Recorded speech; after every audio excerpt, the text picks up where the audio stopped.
No Means No, episode 9. I've made a decision. We recorded episode 10 or episode 9 last week, and it turned out, in my opinion, not quite as good as the last 2 episodes. I felt like we were on a roll, and I felt like this last one was slightly subpar. It will still come out. We'll still put it out, but I don't want it to be an official episode of the podcast, so it'll be 8.5, and it'll just be extra content. Sean gets a little tipsy in it, and there's some silliness going on. We played trivia, but I was tired during it, and we wouldn't have the background for it. So it was sort of like, do we go with that, or do we do it? Let's do this thing right, so that each episode is something that we can look at and be like, yeah, that's of good quality. So we made a little bit of a vote on that. Nobody really had I didn't get any opposition to it, so we're rolling with it. And yeah, what's going on, boys? We're back. We're back. Going at it. I was just watching the Hurricanes lose. Yeah, the Hurricanes were not looking good tonight. What do you think that's about? Like, why? Dude, it's a home game. Freaking the arena's going nuts, and we're just flat. They were going nuts. I think the game would have gone a lot different if the Canes tied it up during a power play in the first, and the goal got taken away because of an offside, and these offsides by inches. Like it's so close. And that just kills it, because like a goal is so hard to come by, and then they take one away after you score it. It's just like hard to get back on. The Islanders also scored their first goal on some just basically laziness on the defense. Yeah, that first goal was crazy. The second goal comes off of Sebastian Aho's face. His face is literally busted open, right? Yeah, which leads me into another conversation after this. But puck heading in, hits him in the face, and the other guy watches it bounce off of his face and has the wherewithal to then hit that puck out of midair into the goal. Yeah, pretty crazy. Like, what? Dude, hockey players are on a different level, dude, of like athleticness and like, toughness. Being ready to react with things. It's ridiculous. I agree. Reaction time, it's a crazy combination of reaction time, violence and toughness, but also grace and swiftness. It's like... It's insane, and it makes me think about how much soccer sucks. Yes, dude, soccer's terrible. Yeah. Oh my God, it's the worst sport ever. As an honorary soccer fan, hockey's better, and I watch a lot of soccer too. Like playoff hockey is a totally different animal. Well, yeah, it's like even if someone tries to make the argument that you hardly score at all in hockey too, it's like, first of all, no, you actually score way more in hockey than you do in soccer. Second of all, there are way more opportunities to score in hockey, like so many more opportunities where it's like that was, they had an open lane, they shot it and it gets blocked or whatever. Yeah. And yet it's still just as difficult to score. And the goals are just as ridiculous, Well, there's a lot more going on with hockey too, because like, especially with the, like the hockey, I guess, court being a lot smaller than the soccer field, pretty much everyone is involved in every single play. Whereas I feel like in soccer, when you're watching, like, there's the spot where the ball is, and then like 80% of the rest of the players kind of just sitting there watching. Mm-hmm. Where it doesn't really feel like that much of that in hockey. Like hockey, they're actually involved in doing something. Yeah, I feel like when you're watching a soccer game, you're at least 80% of the time you are watching people jog. Yes. Yeah. And you're not watching any soccer. Yeah. It's a consequence of the field being ginormously longer and big, and they're out there the whole time too. There's no line changes or anything. Right. Yeah. So people get tired, and I also think it's the time between opportunities is just so much longer. Like how you're saying, like I mean, even this game, like just going back and forward. Like when it was 4-on-4 there for a second, it was freaking awesome. Right. You don't get that in soccer ever. Mm-hmm. I also think it's much harder to score in hockey than it is in soccer. Lucas, you almost equated them. I think you were giving credit to the soccer players. It's like as a child, you can get that ball off of the ground. Well, that's true. But kicking it maybe 5-6 times, like since from being a baby to being 8, all you have to do is kick a soccer ball like 10 times to get it off. But to be able to, I mean, if I gave you any one of us 1,000 tries just hitting a hockey puck, I bet you we don't get it off of the rink a single time. Well, I could do it. I was going to say that seems a little bit I don't think you exaggerated. could. I don't think you could I get played it. a lot of roller hockey and stuff, and I know I can do it, but I will say there is a difference. There's a huge difference between a frozen, but I've done it on ice frozen before, puck on a rink than No, roller hockey. yeah. That's totally different, dude. No, but your point is really outstanding one. Like when you started that, I was like, what do you mean by like easier to score? Because like from a professional standpoint, obviously the professionals score more in hockey. But if you take like just a casual and you stick them on a ice rink and you stick a casual and stick them on especially like in a shootout, right? You do like a shootout in either sport. Right. There's a 0% chance that just like a totally random person scores a shootout goal, and there's a very low but still. Actually, it's probably higher than I'm even thinking because they have to pick a side still, right? Like in soccer. Yeah, but in fairness, I mean the conversion rate for professionals in soccer is much higher. It's like 80%. But still, I mean, anybody has a chance to score a penalty goal in soccer, and it's impossible if you can't skate or you can't shoot. Yeah, even just the ability, like Zach says, like. Almost every person has the ability to hit any spot in a soccer net. Yeah. Within a couple tries. If you give me 10 tries, I'll probably hit the top right corner at some point. It's like I have the ability to get that ball up in the air and headed kind of in the direction I want. It's still difficult, obviously, and obviously people get insanely good at it. But like, I am not going to be able to hit the spot that I want to on that hockey net without a lot of work. Yeah, I actually defy any one of you to go film yourselves at a rink if you find yourself there. I don't need that hitting a embarrassment in my life. slapper that gets off of the rink. With the dewest of respect, I can do it. I don't believe you, 100%. so I'd like you to go film it.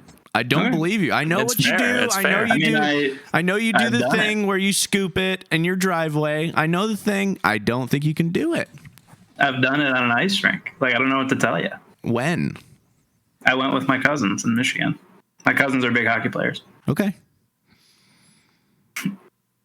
I still don't But, believe you, and I want you to go film it. Okay. That's I a really say hard thing to if he do. doesn't- I cannot personally do that.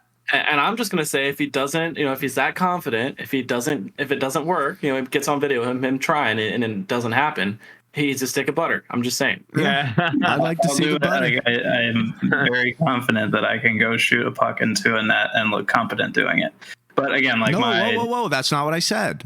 Off of get the it off ice. the It needs to get Yes, off the ice. Yes. When we Okay. played street hockey, we played with like the puck version of street hockey, not just the ball. Yeah, but it's And not frozen. And it's a different puck. I've done it, guys. I've done it on an ice rink. I've shot a puck off the ice into the goal. I believe you. I need to see it. Okay, sounds good. I will go. I do believe you, Sean. I don't think you would lie to us. Why would I lie about that? Because it's funny for the show if I don't believe you. Like, you guys. It would be really funny if I sent you guys a video of me trying to do it and I look And you like just a failed. fucking moron. Yeah. It would be funny. I think you should go do it. It'd be funny to put it on the show. I will say, in fairness, I would not have too much confidence trying to take a slap, like a one-timer, and try to get it off the ice is very difficult. And I think that's what Zach. Wait, That's what I was saying. wait. What's a one timer? like the puck is coming towards you and you whack it, compared to like a wrist shot where you just like. Yeah, that's what I'm saying. What did you just break? No, it was just a That's a spoon. spoon. No, that's what I'm It probably saying. sounded like psychotic. I think But, yeah. I'm Sean, I talking think a you missed slap that. shot that Yeah. that goes that you could potentially score with. Like if you do a wrister, there's no goalie on the planet that's not going to probably catch it in midair. And Oh, yeah, a from 30 my mile shot, an hour yeah. flicker versus a slapper. Yeah, Zach was referring to a swinging slap the whole time. I think. I can So still this do is it. you need to go And try I'll it, I go- think. Yeah, I can still do it. I can easily do the wrister, but the slap shot's much harder for an amateur like me. Because you kind of got to get the wrist action at the right time in the slapper. You know? Right. So you It's really, like hard to the hand-eye coordination of the stick to the ground is kind of challenging. Like if that It's makes like when any the golf balls are rolling Yeah. out of the Top Golf thing. It's like it's not easy. Yeah, well, it's like even when you're a beginner golfer and you're like trying to hit the golf ball, and it's so easy to chunk it and also like hit past it. Like it's the same idea, and you have to hit it in a perfect spot for it to get. That makes sense. That makes sense because like literally the ball is standing still in golf, and I have swung a golf club and topped it, and it didn't go. It rolls, duck snorts or whatever you call it. It just rolls forward. I don't get, or I chunk it and I pop it. It's like getting a hockey puck that's moving at you and swinging and hitting the ground at the perfect point so that it flies. That's tough. Well, and you feel like the stick bends like on purpose, like they're designed to flex like crazy. And so every time you do it, you feel like the stick's just gonna explode. And you even saw like there was a slap shot attempt. I saw that where the stick just evaporates. And so it's scary when you're using your own stick trying to take a one timer. Those sticks are like freaking expensive, man. Like are they? Oh yeah, it's like $300 to $400 a stick for a nice professional stick, and they just explode all the time. Yeah, that's tough. They're so much fun though, man. Just swinging a stick around at the pucks. Boom, boom. Oh yeah. Yeah, dude, it's really hard. Really difficult. Lucas, have you ever been a hockey fan until like this year? I was a hockey fan last year. Okay. I was like getting merch and stuff. I'm like, this is getting serious. This was $7. Nice. That's awesome. Good purchase. That's a big merch investment. Especially when I'm literally in Raleigh.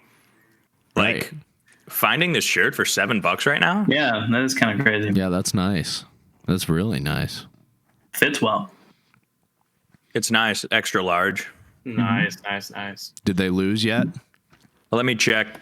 Let's get a live update. I think it was intermission when we started. Oh yeah, it's still 3-1, but we're 8 minutes into the third. Oh. So it's bad. Isn't it funny that there's two Sebastian Ahos? One on each team. It's like pissing me off, man. Like what? They're like, and here comes Sebastian Aho of the Islanders. like I mean, seriously, Tommy, like we're talking Sebastian, which is kind of a weird name in and of itself. I don't know if it's probably more popular in whatever country these Sebastian Ahos are from. Yeah, but still, like AHO as their last name. So two people that are professional hockey players playing the same series against each other with the full name from the same country? That's the real question. I would presume, but I have no idea. I wonder if you think I can figure it out with one Google search? Possibly. Like, are the Sebastian Ahos from the same country? While the Sebastian Ahos may share a name and play professional hockey, their family backgrounds are completely different and they are not related. So it looks like the one from the Hurricanes is from Finland.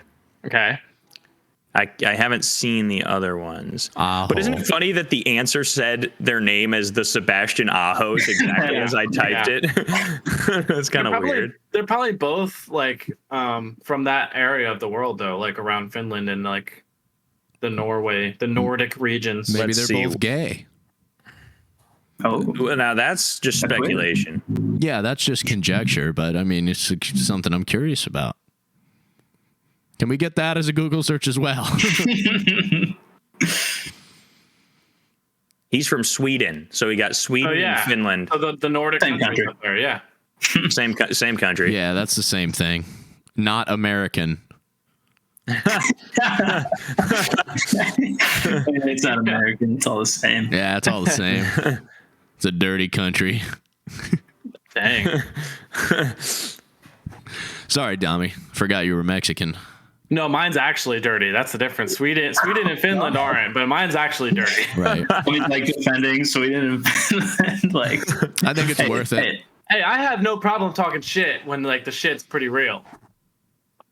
Yeah, I mean, I've never been to Sweden or Finland or whatever the other dirty non-American country was, but I'm pretty sure Sweden is supposed to be one of like the leaders right now in like a lot of different things, like goat in the rape. national That's just conjecturing a lot. That's probably also Mexico on that one. I think that's probably Iraq or, one of those Middle Eastern countries. Nah, That's that's got to be Middle Eastern. Yeah, I'd be really interested to travel to Sweden, or I'd mostly want to go to like Iceland, or Greenland, and go to like have you guys seen the massive like ice blue but super warm springs that everyone's always swimming in Iceland? Like, dude, that looks awesome. Or like Ireland. They all have the crazy mountains and shit. Yeah. My grandparents have been fortunate to travel like all over the place, fortunate enough to travel all over the place. And they said that their two favorite places they've ever been to, and like they've been, everywhere, were Iceland and Taiwan. That's what Taiwan. Taiwan. Wow. Really? Interesting. I guess That was their top two, and they said it wasn't even like that close. It really depends on what you like in a country, right? Because, everybody has a different one. Everybody has a different opinion on what the best place to go is. And it's not because, this place is so much better than this place or vice versa. It's just preference. It's like, there was more. Oh, we're young people. There were more things for young people to do at this place. And, so everybody seems to like Europe in general because it's so historic. And it's so much older than anything we have here, so it's nice to walk around. But other than that, opinions deviate wildly on what the best country is to visit, Yeah. Zach, and it's what do you really like out of a country? Just the fact that there's a lot of Americans there? Yeah, I would never leave the best damn country in the world. No, I really like I like when the homeless population's pretty low. It's huge. I like when there's. So you wouldn't like the country of California? Yeah, that country sucks. That place blows. It's coming. No, our parents are there right now. The parents are in California currently. Oh, are they really? Yeah, they're visiting in Palm Springs, California. Seems fun. I'd like to live in California if I was rich and famous. Mm-hmm. It's a phenomenal state in a lot of ways, and then just absolutely ruined in so many other ways. Yeah. Like, so many people are like, I would never go to California. And then just like, really, have you ever been? Because when I was there, it was great. It's funny when somebody says that and they live in Rockford. Right. It's like, bro, it's so nice and beautiful weather. I don't know, always, constantly. Yeah. As long as you're down to pay $7 a carton of eggs, Yeah, if you're fine with 50% of your income being taken and you can live off of that, then if you make a lot of it, if you don't make very much money at all, good on you, because you'll be fine. You'll go live on the streets for a little bit. You don't want to be middle class in California. You want to be either super rich or super poor. That's true. I have a potentially stupid question. I'd love to hear it. I wonder if it's not a stupid question. Is there a trend of taxes being higher in objectively better weather states, overall, or is there absolutely no correlation at all? I don't know. It's a good question. I have no clue. But just thinking about let's think of some great weather states, right? So I have a hard. All right, so it has to be a combination of things though, because you have some states with some pretty good weather that don't have high taxes, but that's for other reasons though. So if we're talking about Florida, they have high-ish, but not the worst taxes ever. But that's because it's a tourist state. They don't have an income tax. But then if you go to Mississippi and Alabama, their taxes are extremely low. For most of their places, because it's they've got good weather, but who the hell wants to be there? Yeah, exactly. Yeah. It's very different. I think I'm likening government a little bit too much to how business is, even though in a lot of ways there's overlap. Yeah. Because just in theory, to me, it's if there's a very high demand to live somewhere, you should have to pay more to live there, which is true, but it doesn't mean you're paying more in taxes to live there. Right, because there's still ideology involved. You're also behind. equating nice weather to a strong desire for people to live somewhere, which the Yeah, correlation exactly. may not be as high as you think. That's fair too. It is interesting. 'Cause You'd New think York that there would is- be a higher drive to go. I mean, dude, like when you come here to North Carolina, like it has been so beautiful for literally 4 months straight. So like, I mean, it's just been awesome. I was Yeah. out jet skiing in February. Like the weather is amazing. And I'm like, dude, how are more people not driven to come to places with weather like this? But yeah, there's so many people in like New York, Chicago, like all the big cities that have just atrocious weather where you know your likelihood of dying while driving in Chicago in the winter must be through the roof. You know, I wonder if it has anything to do with like just like if I'm just some fat person who works in an office, like why would I care that much about the weather? That's a good point. Like, why not just live in Chicago? Especially if it's like, would I take a slightly worse job to go work in North Carolina if I'm just like some 50-year-old fat person who doesn't go outside anyways? Yeah. Like, I mean, probably not. I know I know the number one predictor is just where you were born, you know. So I just wonder how I guess it all started with like people just trying to take as much property as possible, and then it just becomes generational at that point, I guess. Yeah. Yeah, it's pretty crazy how many. I wonder what the stat is on how many people like completely stay in the same town that they were born in their whole life. Higher than you think. Right, because you think it's like you think it's like, nah, there's no way that Well, I think it depends that on many. I think it depends on what state you're into, because like there are certain states where everyone just so technically New Jersey is one of those places where it's an exodus state where a lot of people are leaving New Jersey. Right here. Yeah, California is another one of those places. Yeah. No, dude, I'm telling you, hella people go to North Carolina from Jersey. Oh Like, yeah. like that's probably the number one or number two destination for people in Jersey is so it's North Carolina, Florida, and Tennessee, I think, are the three that most people from New Jersey, if they leave, that's where they go. Makes sense. Yeah, Woody's Yeah. gamer tag was born in Jersey. Lives in Wow, Raleigh. now he's in Raleigh, North Carolina. That's what I'm saying. Yeah, like I mean, but New Jersey is one of those places where everyone's trying to leave. Like it's like California is another 40 one of years. those places. But like that's just how it is. Like everyone just like nobody wants to stay. All the college students, they go to college and then they end up staying out where they went to college or going somewhere else, but not ever going back to New Jersey. That's what happened with Rockford for three of us. Yeah. We go to school in Tennessee, Sean in Champaign, and we're just like, I don't really want to go back and live in Rockford. You know, like You can just say 2.5, like it's fine. it is 2.5 because Sean's still at a shit show over there, but I'm diligently trying. Don't worry. And then the other thing is all of these. So especially in, I don't know how it is with like you guys and like what your experience is, but especially in New Jersey, like when all of these kids leave and they go and stay wherever they go, they bring their parents with them. So and their parents leave as well. So it's like it's compounded. So like there's just so many people leaving. And then it also doesn't help that that the government here is kind of, which it's kind of funny because I don't think they meant to do it, but at the same time you're like, well, what else did you think they were going to do? They're kind of forcing some people out, like on the islands. They did this tax or something where it was like if the house, so a lot of people have houses on the islands here that are not their primary housing. So it's like they have like a summer house here on the islands, but they're from like Pennsylvania or from like upstate New York or from Ohio or like from other areas, whatever.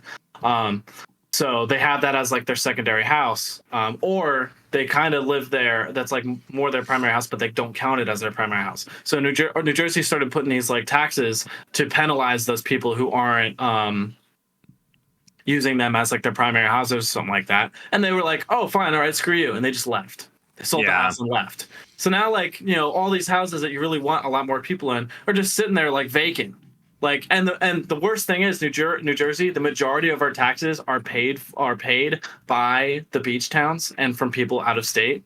So when that happened, they were like, oh yeah, so like we need to raise taxes because like, we're hurting right now. It's like, well, what did you think was going to happen? These guys, you thought they were just going to sit there and go, that really hurt. I guess I'll just have to pay more taxes. No, they said, screw you, I'm out of here. And they left. Right. And now we have to shoulder the burden. It's like you went from having people live in them for I don't know, half the year to not at all. Not at all. Like you thought they were just going to be like, yeah, okay, fine, tax me more, government. I'm keeping this house. Like, no. Yeah, exactly. So then, like, even more people are leaving. So, like, I think it depends on what state that you're in to see. Like, I don't really think that you have like a general statistic for like how many people stay in their hometowns or like, their entire life. I think it's like extremely different depending on each state. Oh yeah, yeah. Oh yeah. believe Demographic that. talk. We need a soundboard for demographic talk. It could be something like, let me try and think of something really quick off the cuff, what kind of sound it could be. Yeah. Maybe something like that's if you're in New Jersey, that's the sound that we make for demographic talk. If you're not in New Jersey, it could be, I don't know, if you're in a state like maybe California, it could be something like a car and revving up because everyone's leaving. Or like, for some reason, a cow mooing is coming to mind. You take it as you will. I don't know. Maybe a cow mooing for demographic talk. You're really liking the cows today, Luke. So the new Star Wars game comes out this week. That's right. We've talked about it on like 5 or 6 podcasts. And it's finally upon coming. us. I have to beat Resident Evil 4 remake this week so that I can download that game and start playing it. Because I try not to download a bunch of games and then not play them. So we got to beat that out. And so this game's coming out. I feel like there's not a lot of hype around it. Like, are we excited about this or what? It just kind of snuck up. Right. I mean, I'm excited. I watched the playthrough of the first one, and I couldn't be any more excited to watch it be played through by you. Love watching your playthroughs. Yeah. I'm going to do a great playthrough of it. Speed run. A speed run on my first run. Zach actually does speedrun tutorials, so you guys can, and those who are avid viewers can watch out on Zach's channel for Check some it out. It's speedrun going to be tutorials. big. Can we talk about those floppy? Yeah. Dude, yes. Dominic, bro, we're watching Zach play Resident Evil the other night, and there's, it's all sorts of creepy zombies and stuff. Yeah. But there's this one group of them that they're huge, right? They're like 9 feet tall. Yeah. And they just have the juiciest, fattest cheeks that you've ever seen. And they get on they lie down on the ground. They're humanoid looking, but they lay down on the ground and like slither at you with their fat cheeks out in your face. Yeah. It's the weirdest thing.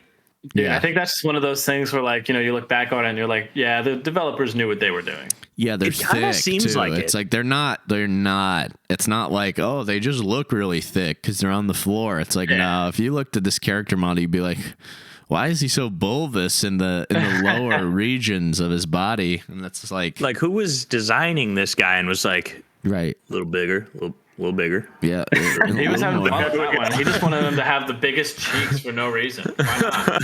Yeah, like a gay dude. I mean, like chest up is like relatively humanoid, and then like the waist and belly is just right. Yeah, it's like literally the hips and the belly. And some guy with a weird fetish was like, "Oh yeah, make it fat." Their arms are like clay face like. They'll like flop them around and like shoot them at you like, and they grow to like erection size, like a 10-foot erect arm, and they'll throw it out at you, and it's like. They're invincible, by the way. So, well, not really, but they appear invincible upon a first gaze, because you're just playing the game. You're like, oh, I've been programmed this whole game. Every time you see a zombie, you pop it in the face. Boom, pop it in the face. You pop this guy in the face. He goes like spoot, poop sounds, and then it like regrows its face back really quick, and it starts. You're like, oh my god, it can't be killed. It can't be killed. Run. Yeah. So you shoot it in the face, right? You hear. Oh, I wasn't ready. You hear? Oh man, we're good with transitions. You hear that, and then you side note. Do you guys ever see that on like TV or like usually it's local news where they're like, we'll be like, and we're taking you over to our reporter in the field, John. What do you think about the war in Afghanistan? Mm-hmm. Yeah, Ryan, it's really, and you're just like, oh god, that's so awkward. But yeah, so they start chasing you. What you have to do is They have 2 organs inside of them, and I didn't realize this. I had sold my rifle. They give you a scope that you can see through them. You can see where these organs are in their body, and you can just shoot them. Boom, boom. 2 shots, they're dead. So I have to do this shit the hard way because I don't have a rifle. So I just have to blast these fucking guys a bunch of times with ammo that you don't have a lot of because it's a survival horror game, and hope that I'm hitting the right spots on them, which takes a lot of bullets. Then we went to the mysterious stranger, aka Dr. Nefario, and Dr. Nefario. And apparently he will resell me the rifle, but it's under a completely unrelated tab. And I'm like, what the fuck? I wish I would have known this now that I've cleared the whole section of the game with that bad guy type in it. And now I feel like wildly underprepared for the last 2 missions, or the last 2 chapters of this game, because I've blown so many resources fighting these thick-cheeked motherfuckers who think that they're going to get away with it. At this point, I really enjoy the game, and I'm looking forward to see what the final bosses look like, but Sean was watching last night, and the main bad guy, Sadler, came out, and Sean's just like, I don't know how you're going to beat that guy. Like, it just doesn't make sense. He's, like, absolutely overpowered looking in all these cutscenes. Like, did he also have big cheeks? No. We couldn't tell. He is a big, like, alien, like, you ever see, like, the Egyptian sculptures of aliens where it have, like, really elongated... Yeah. Yeah, he's got, like, one of those, but it's like a spider egg. Yeah, the back of his head. It's really yum, gross. yum, yum, yum, yum, yum, yum. But yeah, we need a soundboard of yeah. Maybe the 2 time I'm saying it. I don't mean to alarm you guys with the Hurricane Dead score. I saw 2. It's 3-2.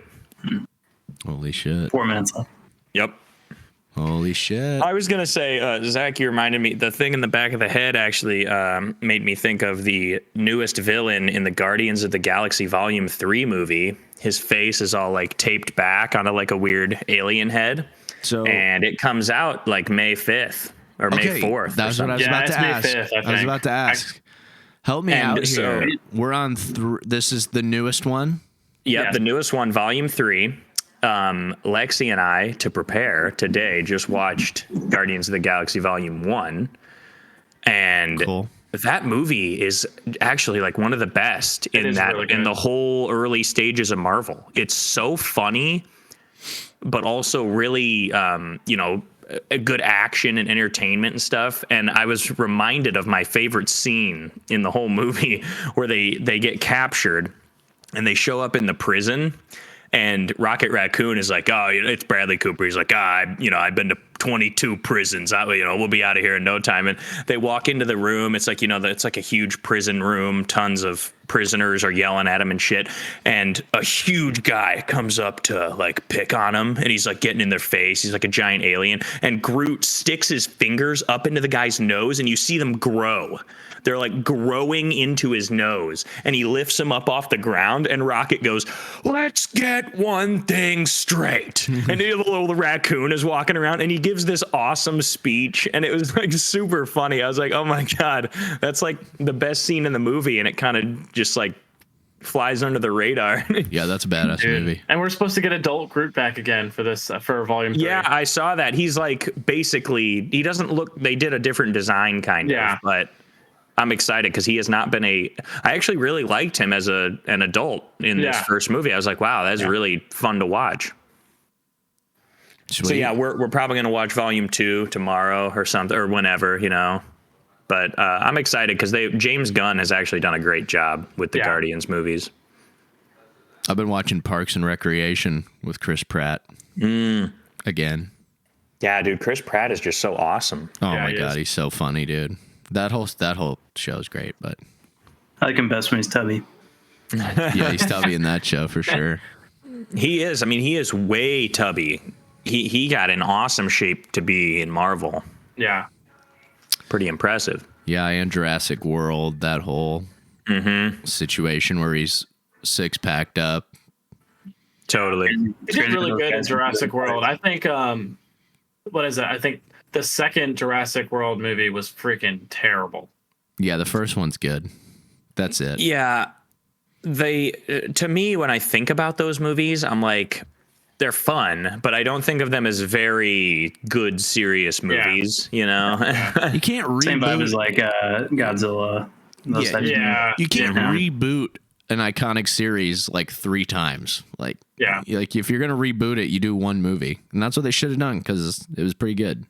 Well, I don't know. I think they did pretty good with like Creed. Like it's kind of like a reboot of like the Rocky movies. I thought they did pretty good with Creed.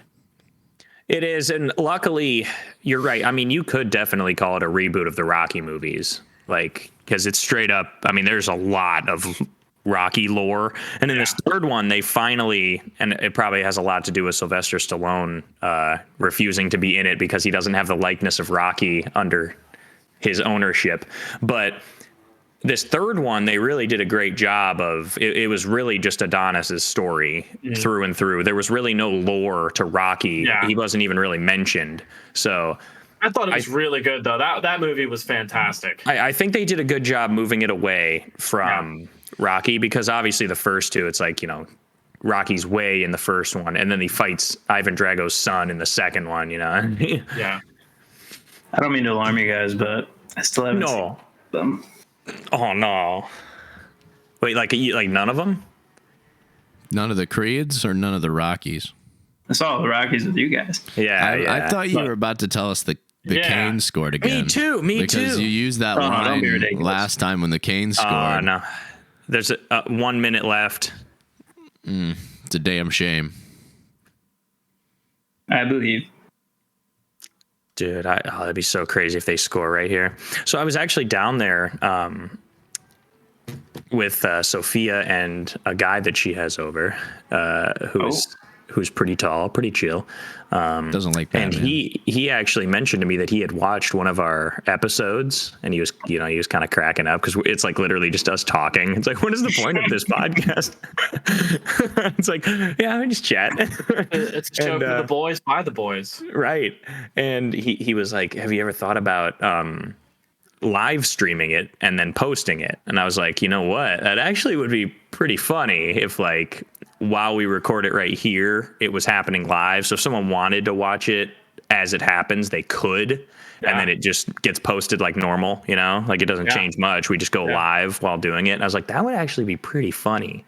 Yeah, then we're streamers, and then we can take like clips basically and post those, right? Mm-hmm. Yeah. That would be more the clip style. Mm-hmm. So yeah, I thought that was an interesting idea that we haven't discussed PKA all that did much. that for about 125 episodes. The first 125 is the live stream event. I remember that because they would like send things out. They would talk about sending something to the chat. Like, should we send this number out to the chat right they now? would tweet phone numbers of people who fucked with them. Just tweet their phone number and then just be like, send as many text messages as you can. Do your fucking worst. Send pictures of your ass to this number. And you just have to get a new phone. You might think, oh yeah, I'll just change my phone number. Wrong. You can't even get your goddamn phone to turn on. Because the second you charge it to 100% and turn it on, it instantly goes from 100 to 0 in like 3-5 seconds. Because of how many text messages come through at the same time. Just drains your battery. So it's like you literally have to get a new phone and a new phone number. So that was their don't fuck with us. Because we know how you internet people are. You're going to try and fuck with us, and it's not going to work. So they ended up starting to get like DDoSed really bad, where they would attack their internet connection and just fill the downstream bandwidth with junk. And so it was like you had no internet. And so they ruined the live streaming that way for that crew. Obviously, we wouldn't have people like that attacking our show until we get huge. But if we got to that point, we could probably consider it a success and just switch back. And switch back. Yeah. You know, the last day of our podcast is the day we get DDoS. It'd be pretty funny if we like streamed for the first time and there was like 750 people in there. We're just like, and it's a bunch of like trans activists who think we're doing a No Means No appreciation podcast. And then we're just in here talking about other dirty countries other than America. That would be a awesome. great one to do a conspiracy theories episode. We could each go through a conspiracy theory that we believe. Totally.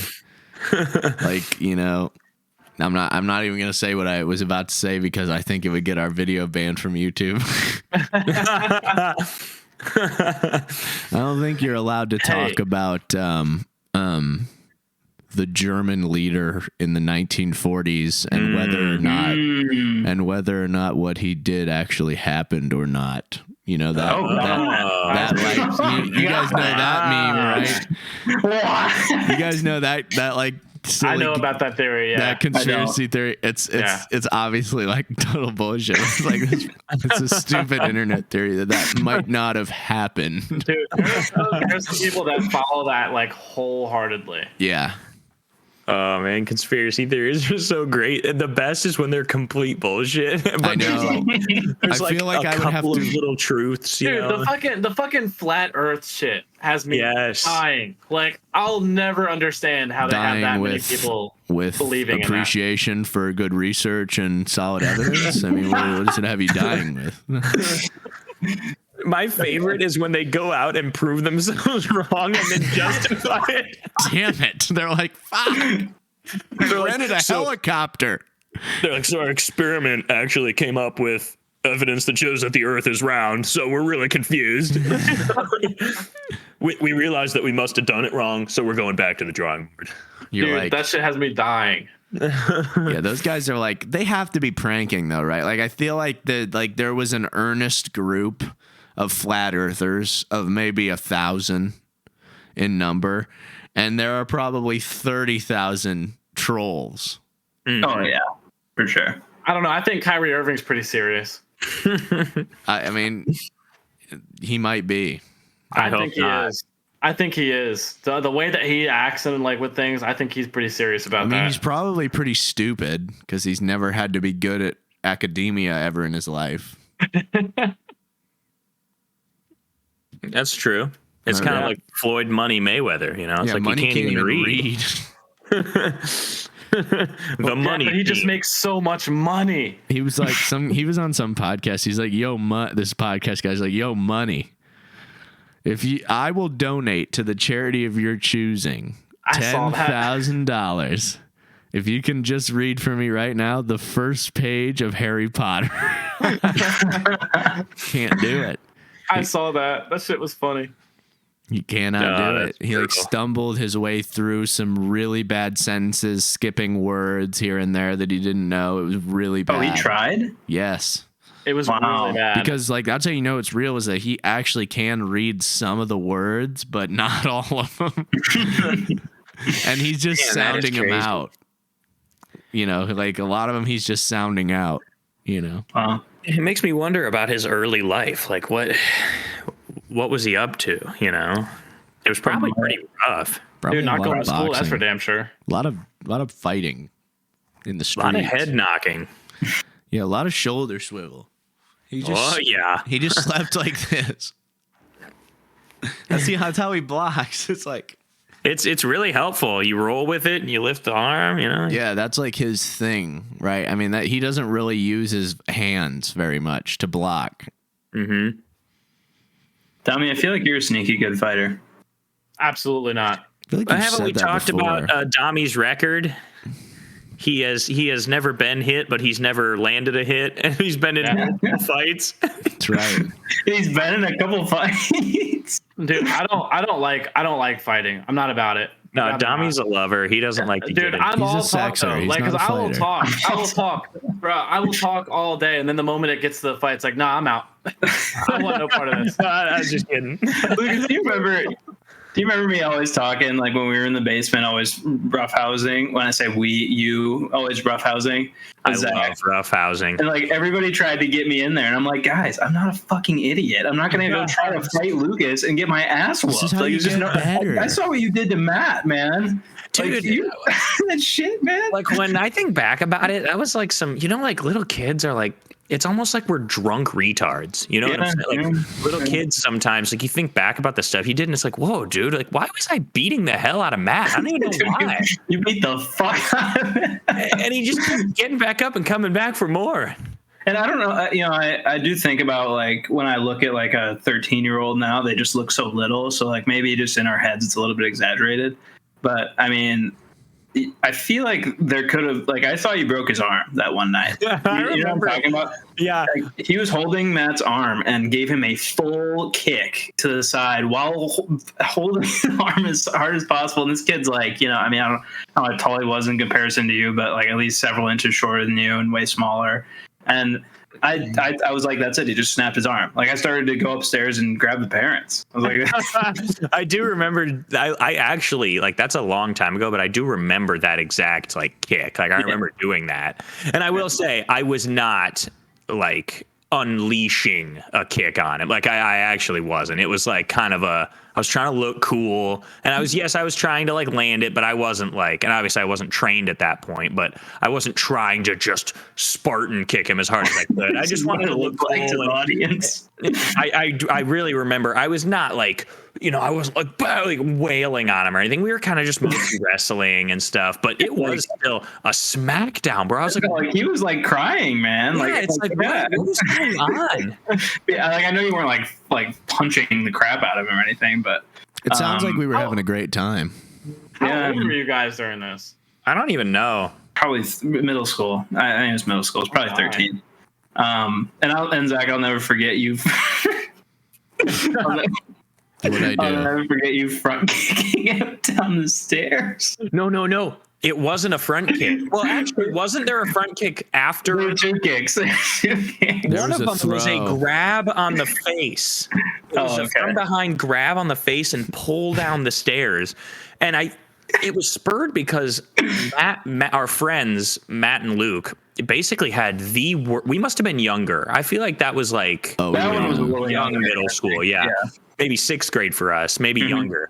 I think maybe even younger than middle school, but they had the worst summer of our lives. Matt and Luke, two brothers, absolutely could not be in the same room for more than 20 minutes without the most annoying fight, just like anything breaking loose. It was the weirdest thing. Yeah. And they would they would scream at each other and chase each other down, and Luke was always kind of just like protecting himself. Matt was always the one like trying to hit him and stuff. Yeah, But- little guy, little Matt was like always the Totally. aggressor. And Zach just got so fed up with it. They go running up the stairs, and Zach gets up, chases Matt up the stairs, grabs him by the face, and pulls him down the stairs. And me and Sean are at the bottom, and we just see Matt's body go flying down to the bottom. And I remember he stands up and he looks at you and like says something, and you're just standing there. Zach was way bigger than all of us. I was He's like, just standing there. literally probably 2 times, and that's not an exaggeration, as big and as strong. And I'm also 2 years older, so I've got like puberty has kicked in, and it probably hasn't even kicked in yet for Matt. But I was just like, Luke was literally running away. Like, I'm not going to deal with this. Matt's like going there, like rolling his sleeves up like he's Popeye, about to kick some ass. And I was like, oh my God, why are you going to kick some ass right now? Let me show you something about kicking ass. I was like, so he's like walking up. I run up behind him and I grab his face. And you can imagine like his face is facing away from me. And I just kind of, with all of my arm on the stairs, just the other way, like he was a softball. Like his head was the softball. And Sean and I just watch him come flying out of the stairwell. Yeah, keep in mind the stairwell is like closed, right? So we saw them disappear into the stairwell, and then you just see Matt's body flying out of it. Right. Like, it's not like we saw Zach run after him. Zach turns to go up the stairs. We see nothing. And then here comes Matt. Oh, man, that was insane. And then who was it, Sean? Was it you afterwards? It was like, anyone want a pretzel? The pretzel, do you remember it? Yeah. It was all whack, man. It was one of those. Yeah. It was a blue bag with like the thin pretzels. I don't know It what was they're like called. it was like the cheesy thin- pretzels. I feel Yeah, like. yeah, it was. Mm-hmm. Yeah, I pulled out we this were all pretzel that was sitting like there. all mangled and weird for some reason. It was just like, and just the timing of it was so funny because he went up a second time. That's when you kicked him, right? Yeah, Is that right? after he got up after I'd thrown him down the stairs and he started walking towards me, and I put my hands on the on both sides of the stairwell wall and I just kicked him in the chest, and then he fell down again, and at that point he gave up. And our mom and my mom showed up, and I got in a lot of trouble for that. Just a lot of trouble. And then we were all sitting there awkwardly in the living room, just like, he started it. and then on comes a weird pretzel, like a misshapen pretzel. Yeah, and Sean's like trying to break the silence, like, got this pretzel here, guys. Anybody want a pretzel? We just look at him like, you son of a bitch.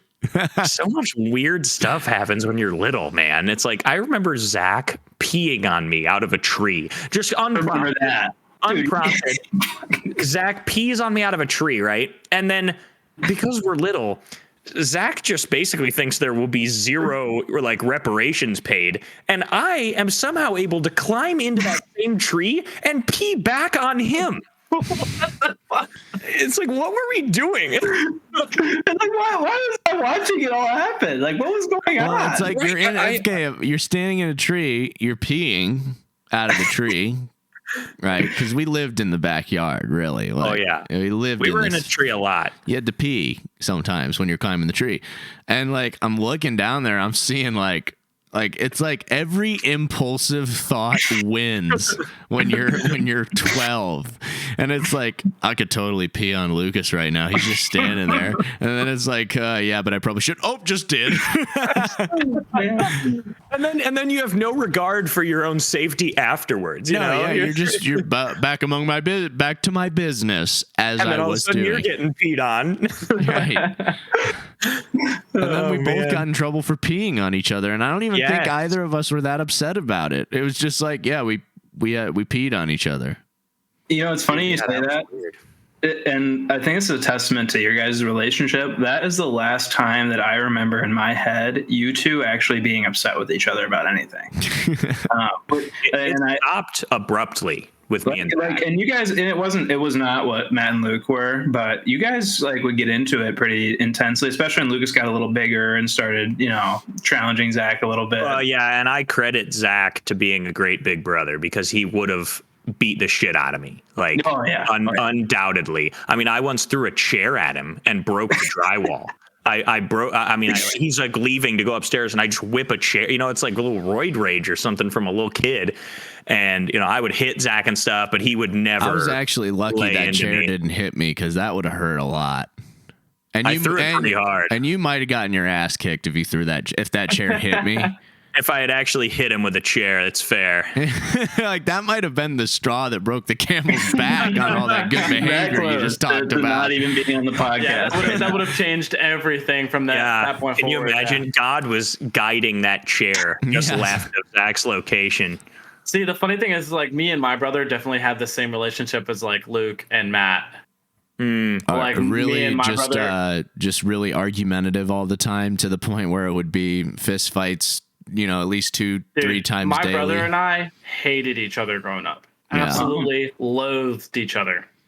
Like, it was weird. I don't really know how it stopped. It was after we both went to college and just like didn't see each other for like, I don't know, like 2 years or something like that we finally became like civil. But before that, oh dude, we got in some nasty fights, like some really nasty, vicious, physical fights. Yeah, sometimes that happens where, like, if you have not I don't know what it is, something needs to develop pretty early in brothers, the ability to communicate, like, shockingly early. Before you're even mature enough to understand it, you have to have some sort of ability to wordlessly negotiate with each other. Like, you don't even need to talk about it sometimes, but there needs to be some kind of negotiation. Like, all right, we're not going to literally fight like dirty Mexicans outside our house. Right, which is clearly what you did. Inside. It was inside the house. Yeah. And it was bad. I mean, so the funny thing is like, you know, my brother was the type where he would like, because I was 2 years older than him, and I obviously, like, you know, I had things like I knew what was better for my brother and sister in regards to my parents. Because my parental situation was very, very bad. So, like, you know, I would tell them not to do things because, like, if they were to do it, like, it was not going to go well. And either my dad was going to beat the shit out of one of them, or it was just going to be like, you know, a real bad thing with my mom. So I would tell them, like, hey, like, don't do that. Like, in goodwill. In good will. They're like, what'd you say to me? No, dude. And my brother would, like, literally do whatever he could just to piss me off, just for the sake of pissing me off. So then I would get so mad at him, and he just loved getting me riled up and getting pissing me off. And then afterwards, like, we'd get to that point where I would just be mad, and he goes, "Well, see, now look what happens when you get mad." And he would just like try to act like the bigger person at that point too, and then it would just get like really ugly. Yeah, and I remember but one time he's acting like the bigger person, but sort of you know, in a really disrespectful way to you, and like Absolutely. a really dismissive way, like absolutely. yeah. Yeah, and I remember there was one time, like, I mean, because we got in all kinds of bad fights, but I think the worst one ever was parents weren't home one time, and it was good that they weren't home because this could have ended really bad. But we got into like some really nasty argument, and the tensions were higher than they had ever been. And we went into the kitchen. I don't remember why we were in the kitchen. I guess we were both trying to get food or something together at that point. But he said something snarky again after that. And I looked at him. I was like, dude, you say one more thing, we're going at it right now. I warned him. I gave him full warning. That's nice. I was like, dude, I promise you right now. I was like, you say one more thing to piss me off and it's over. I'm like, it is done. And he did it and looked me right in the eyes when he did. So I just grabbed, and this is bad. I know it's really bad. I just grabbed him from the front of the face and just slammed his head into the counter and dropped him on the ground. Oh, wow. And I'm telling you, it was vicious. Like, we had real hatred for each other. Like, so I like from the front of the face grabbed him, slammed it as hard as I could on the counter, and then flipped him and just dropped him on the ground. And I just remember walking away, feeling absolutely no remorse whatsoever, hearing him crying, but also laying on the ground doing this. He's like lost his air. Yeah. He's like, yeah. And I just walked away with no remorse. I just ended it right there. Did he challenge you after that? Oh, many times, yeah. But I think that was the worst thing that I ever did to him. Like, that would be the sickest story ever if it was like your high school bully, or like some guy was talking smack to your girl. Yeah, you know? except that was my little brother. Instead, it was your little brother. Dang, that would have been the sickest story ever if you were like, yeah, and I took his head and just smashed it. You know? Oh, actually, there was another time that, like, so you met Daniel, right? Yeah. I might have told you this story too. Actually, I think we both told you this story in Asheville. Okay. But my brother was just a dick. He was always a dick. He would literally do everything he could to piss off everyone around him. That was just his thing. Dude, the cat's. I was like, I don't want to interrupt you, but the cat's floating around.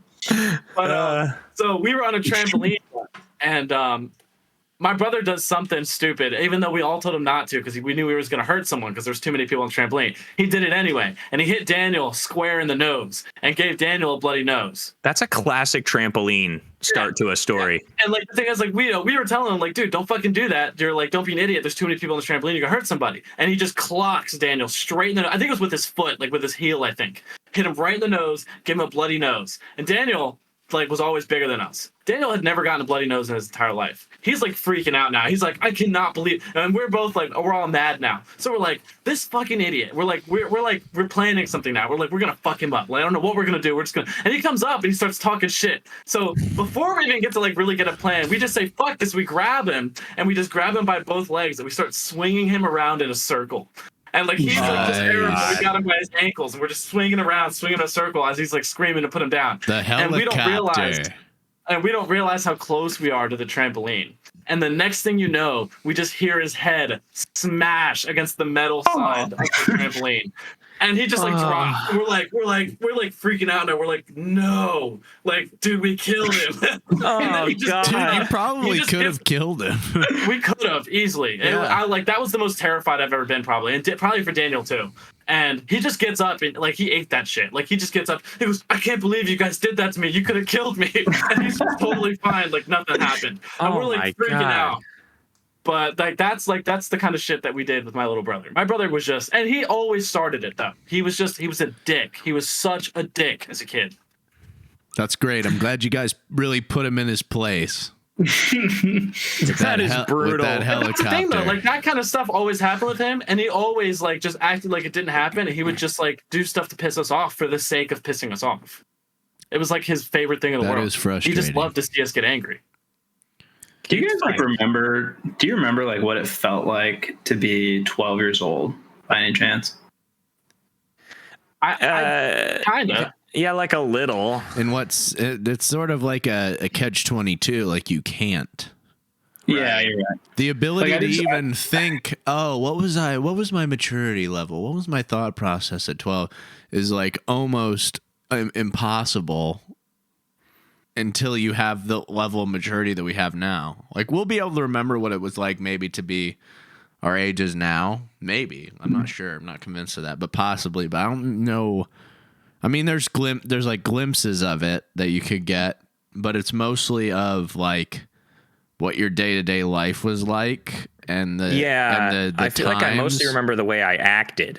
Yeah, but your thought I don't remember what I processes felt like. aren't and your feelings aren't particularly, for me at I least. definitely feel like I can remember what was going on in my head when I was like 12, 13 and stuff like that. I definitely feel like I still remember kind of what it felt like to be that age. Like I know like what was like the most important thing to me at that time. I could tell you with pretty clear like thought process and like values of the time, like what I was feeling and what I valued and why. Yeah, it is interesting. It's like we can state the facts of it, right? But obviously we can't necessarily put ourselves in that state of mind right now. I feel like I could.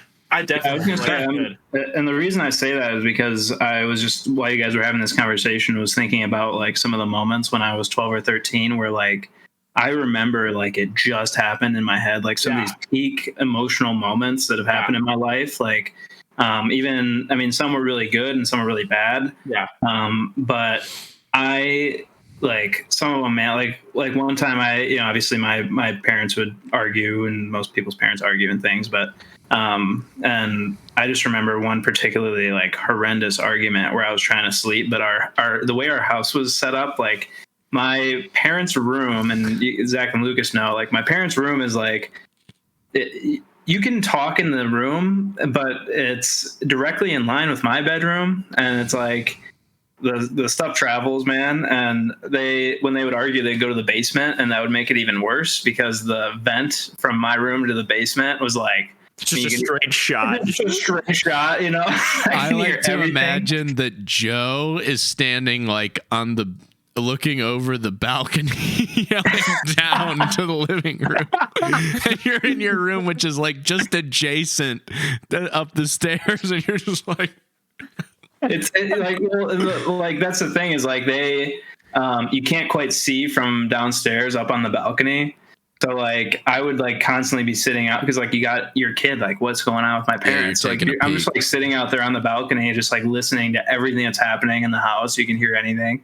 And I mean, one of those nights I was trying so hard to sleep. I very vividly remember having, I'm not exaggerating, 5 pillows stacked on top of my head while I'm laying on my side with my sound machine turned up to like 100 volume with like an ocean sound, and the Cubs were playing on the radio, and I had that turned all the way up, and I could still hear those fuckers arguing. And I feel like that just happened to me, like that moment. Like I feel like I'm right there with the pillows on my head. Yeah. And I feel like I was me. Like I don't feel like I was that different in my head in that moment, at least, like in terms of like maturity or any of that. And obviously, I'm sure that if I went back and like had like a third person point of view, I'd be like, oh my gosh, I'm completely different as a whole. But like in that moment, it's like, man, that's still me. Like that's still who I was. Like just laying there in bed with all this. And it sounds like a traumatic moment, but there were the opposite end of that too. But yeah. Yeah, I still have plenty of memories like that where I feel like I was still me experiencing them. But it is also funny to look back at photos of you when you're like 6 years old and you're like, that is me, but my parents know him better than I do. Yeah. Like 6-year-old me. You know, Right. it's like, it's weird. Yeah. I'd mentioned Yeah. this before. Yeah, like there was a moment when I was 12 that I was like, I am thinking for myself now. I don't know why it's such a weird thing to think to myself, but like I very clearly remember like I am having my own thoughts now. Well, it's And, like, really funny because that's actually really weird because 12 is actually the age that is noted in psychology. There's a really good breakdown of the generational stages of mental development, and age 12 and beyond is when psychology believes that you learn to think abstractly. Like that is literally that is literally the age where they believe that humans learn how to think in an abstract way. How weird, man. So that is really creepy. Understanding I mean, death I mean, it could have been 12, 13, or 11, I guess, but still, it's still the time period, you know. the fact that like I very specifically remember having that thought of like I am conscious now. That sounds weird. Yeah. I You're swear like I a had- robot. I have become one with the universe. I swear though, man. It's like I am I'm thinking for one. myself right now. I am the lord of my universe. Oh man, that is that's so funny. strange. That is crazy. God. Sean, when you come back, I have something very important for you to do.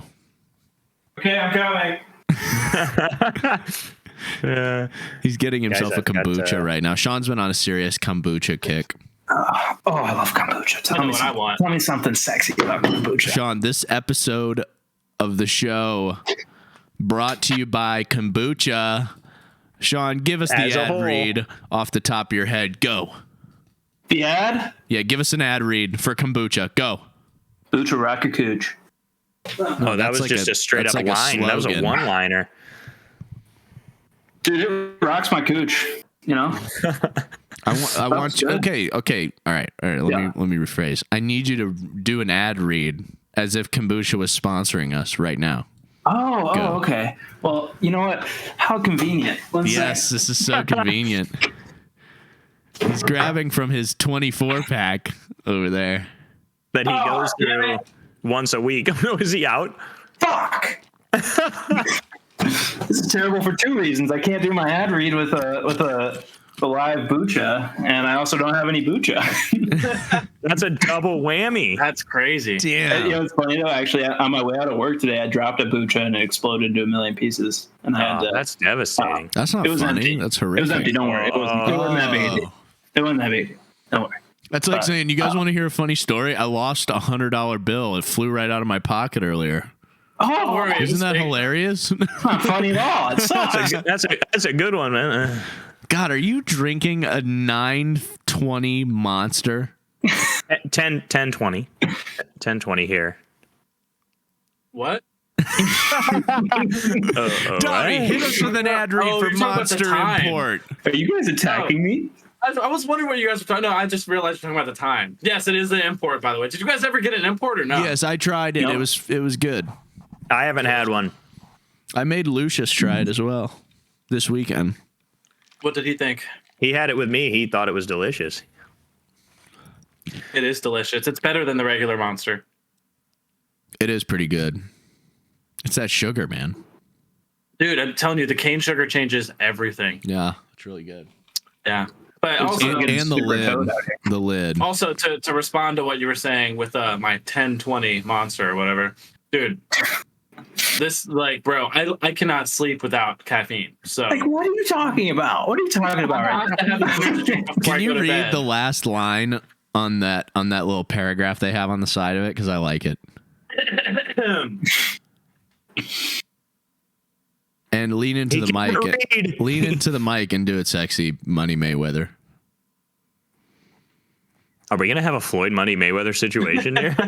All right, you ready? Yeah. You're talking about like the whole paragraph, like that last one. I just want the last little bloop. The one that starts with also if you can. Okay, I think that is the one. Yeah. Okay, you ready? Here we go. If you can open and close the can with one hand, you probably dated a lot when you were younger. What? Now show them the lid. Show the fans the lid. Like a clit. And how does it work? Can you do it with one hand? Oh yeah. Oh. Wow. Like hard to do it when I can't see it, which I guess shows me bad. It says bad. Oh, there we go. I can't really see what's going on there, but there it is. Yeah. Oh Hard yeah. to do it when I can't see it. I think Zach's giving us a cat show. See Kitty. the cat's butthole right now. I've actually got a really massive cat down by my feet. Should I try and? Is it Chungus? Yeah, you guys want to see? the whole time? You guys want to see how much of my body This he is takes just up? the midget version of Chungus. That's all it is. Yeah, Chungus is like the fattest cat ever. Oh, Judd. my God. Dude, he's so fat, man. Oh gosh. He's Dude, just like if you dropped him, they'd probably register that as an earthquake in like Hawaii. dude, he's so cute though.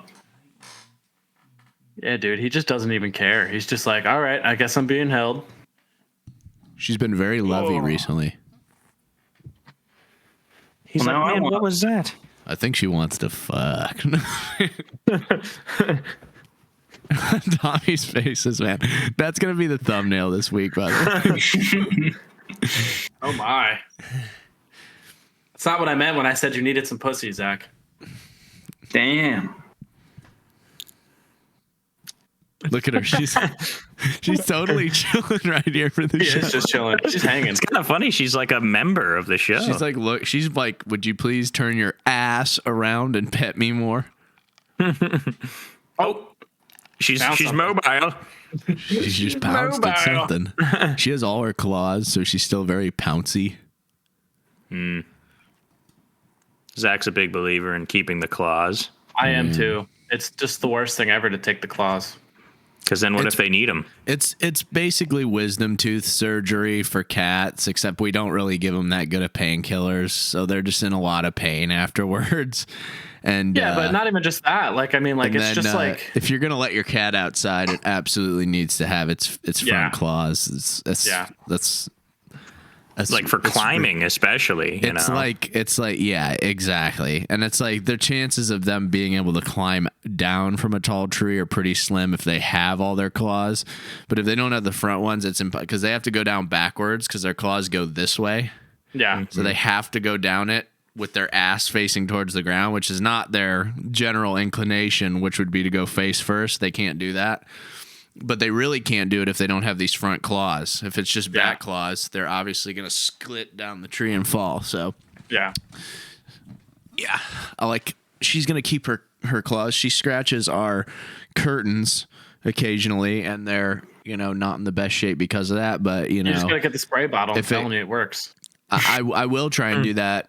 But if it's one of those things where it's like if it costs me $100 for her to have, she's her back there claw. scratching. Dude, she gets mad when I close doors. Like clockwork. I like clockwork at 7 a.m. Not 6:45.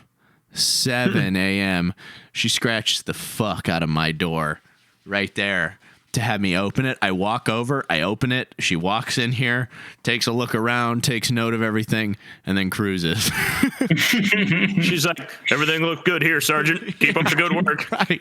Like, it's not like she's coming in here to have a nice hangout session with me. She's just She's like, drill sergeanting she's your like, ass. open the door, wakey. And that's her thing. Have you considered just leaving the door cracked for her so that she doesn't wake you up in the morning? I have, but it's one of those things where I think it's kind of cute.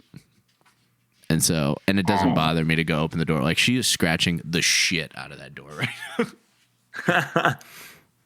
Zach, do you remember when the fire alarm went off when I was there? Yeah, that was Luke's fire alarm. And he didn't even know that it was his. It's in his room.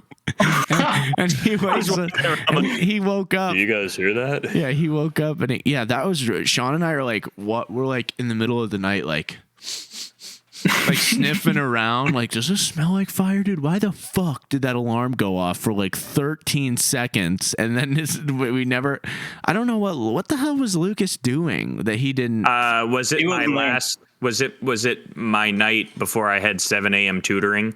Yeah, you weren't there. Because I spent one night at the school while Sean was still there because I had to tutor really early. Okay, perfect. So Sean and I are walking around in our underwear at like 2 in the morning. Like, what the fuck was that, bro? And I don't know what the hell happened, honestly. Did it go off twice? Am I tripping? Did it go off 2 times? Dude, it might have. I don't remember, but it was very. I remember feeling like particularly concerned, and well, we were like, what the fuck? It's like, like it's hard to go back to bed after the fire alarm goes off, and you're like, I feel like I smell something. You know, you're like sitting there, like maybe. All of a sudden, you're making stuff up. You're like, you totally is that smoke? Well, you're like, something set it off. Like, right. Wait, what? Luke comes out with a cigarette and he's like, "Did you guys hear something?" What's funny is like Luke's fire alarm once. Literally, the battery died on Luke's fire alarm, and it was beep beep beep. Yeah, like every couple minutes, just that's beep, the worst beep, thing ever. Super fucking loud, and it's driving me crazy in here. And I get up the next morning, and Luke comes out of his room. He's all tired. Oh, good morning. And we like sit down for coffee, and it goes off, and he goes, the fuck was that? He's like, was that in my room? Like, dude, it's been going off all night. You just slept through that. Impressive. You would definitely get killed by an invading tribe. Yeah. Right. Me too. Yeah, Dami would definitely get killed. I would too. I am. I mean, it takes nothing, dude. Dude, I could probably get raped and not wake up. Even physical touch doesn't do it probably. for Tommy. You probably could. Probably. Definitely not. Maybe. Yeah. We don't know. You know what this reminds me of? I saw a story today about a murder, which I'm sure you guys actually might be aware of, but I'm sure you might. I'm sure you actually might. 60% of the time, yeah. But Kitty? She's still there. Sexy. Oh, yeah. She's licking her crotch. Is that a self-suck? Oh, what a world it must be. Keep going, Sean. But it was a guy, and they still haven't figured out the motive. I guess it's really mainstream. But this guy like snuck into a house at the University of Idaho, and knifed to death 4 people out of 6 people who were in the house. And somehow nobody woke up or figured it out until like the morning. Wow. Yeah, and like the first thing in my head was like, surely like one of them survived long enough to like scream out in pain or something. And I guess some of them had like signs of struggle and whatnot. And is this Ted Bundy? They caught this guy and put him in jail, and he admitted to the murder and stuff. But there's seemingly no motive at all. Like he was scoping these guys, but it was premeditated. Scoped them out for months. Like, and then just like one night snuck in after they had gone out for a party or something. Just snuck in and shanked 4 of them to death. In this like small house, and they can't figure out why he did it. He was a PhD student in criminology at Washington State. This guy's got a lot in common with Ted Bundy. I did see that it's guy. Washington State. It would be. Yeah, you see that? Maybe it's like it's obviously all over the news and stuff. But Bundy did this exact kind of thing, actually, right? I mean, this was one of his. I think it was his last ones he got away with. Was in a sorority house. Yeah, and did I tell you about the story with my dad and that? No. Dude, my dad, the night he got my dad, I don't know if you guys knew this, but he spent a lot of time living in Florida and flying gliders in Daytona Beach. I don't know if you guys ever have this with your dads, but like you just like randomly will learn things about them that like just rarely come up, and they don't really talk about their lives that much for some reason. But one of these things was my dad was in the sorority house that Bundy got shanked up in, or whatever he did. He kidnapped the girl or whatever. He was, the night that he got executed, he partied. Oh yeah. He said, quote unquote, his ass off at that sorority house, the same exact sorority house, they like celebrated it and everything. They all had T-shirts on. They're all like, chanting and stuff. I think Burn, you've told us Bundy, that. burn. Yeah. Yeah, it's just crazy. It's crazy, man. I just can't. That's what a time. But Yeah, that guy, yeah, he that's was kind of the pretty same cool. idea, huh? Yeah, he was pretty cool. I liked him.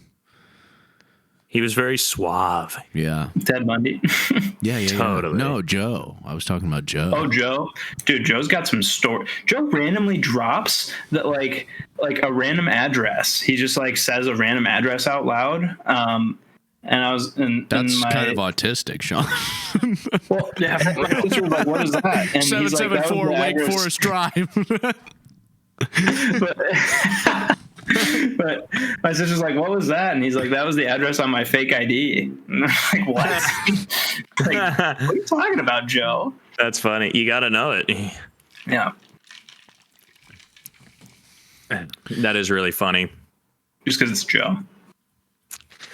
Yeah, like when you have such an image of your parents that is obviously not the full picture. It's just really, Dude, it's really crazy. I don't get any stories from my parents because they don't talk about anything at all. But I get so many stories from other people who knew my parents, Really? and it just makes me so uncomfortable sometimes. Like, I mean, like that. So the bar that I work at is I know. Just walking up, bro. There's no way we just got that magic on camera. good baby. Joweenie. Dude, I love all of the memes that you made of Taco. It's so easy to look at this. The one where he just like looks like so scared with his back. Did you see her just walking up just now? That was fucking gold.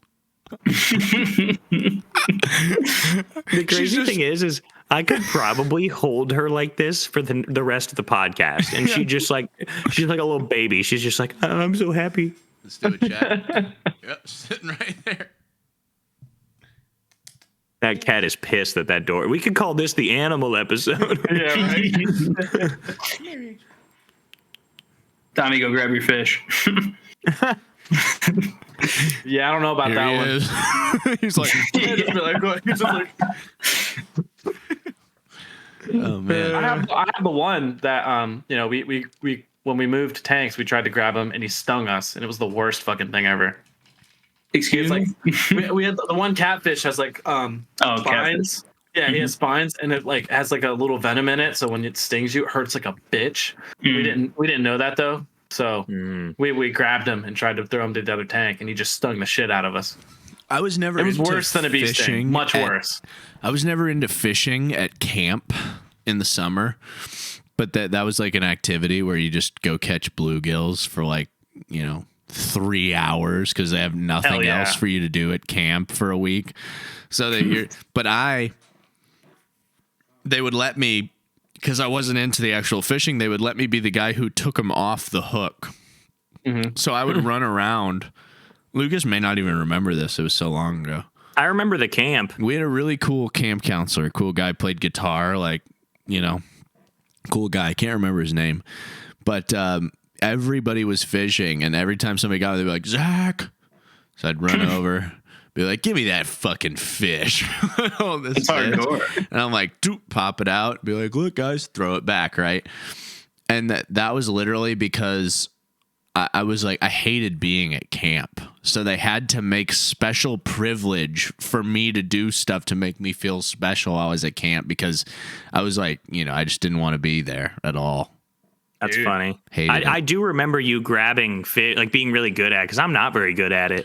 And I also remember our group catching a crazy amount of fish, like way more than everyone else. Dude, we destroyed the other groups at this camp we were at, dude. Destroyed them. Yeah, it was weird. Do you remember the prank that they played on us, Lucas? If you say it, I might. I don't remember much. Like I was pretty young. We were little. We were going for a nature walk, and they basically had us. We all closed our eyes, and we were gonna just I think we were gonna recite like a camp camp rules or something. It was some weird cultish code. It was some weird cultish camp thing. So we close our eyes. They have us spin around a couple times, and when we open our eyes, our counselors are gone, and they've walked us into the middle of the forest. And so we're all like, what the fuck? And we're like, 8 to 10. Oh, now I remember the next part of this, I think. So some girl, when you first get to camp, they teach you, if you get lost, hug a tree. Yes. Hug a tree.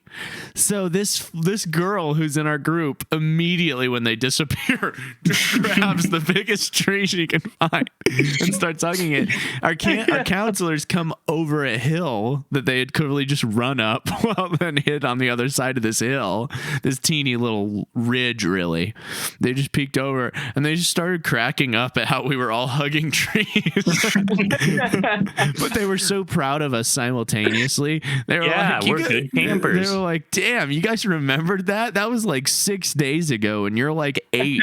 You don't remember what happened 6 minutes ago. I was actually just talking to Lexi about this camp because we were out camping, and I'm like, the funniest thing ever is I remember from this camp, I'm so little, and I just kind of felt like I was having fun doing the camp, going through it, whatever. At the end of the week, they give out a Camper of the Week trophy to a little kid, and they give it to me. And I remember that was like the first time ever that I had won like some sort of award. And it's actually one of my proudest achievements because it was so unexpected. I was just like a little kid running around, like doing my thing. And then they gave me this little, we didn't do anything. And they're like, Camper of the Week goes to Lucas. And I'm like, hooray. It's like a amazing. It's literally a 10-cent plastic trophy with a little star on it that says Camper of the Week. I was like, awesome, dude. I could totally see that 100%. Like, of all, like, you would be the one to get the Camper of the Week.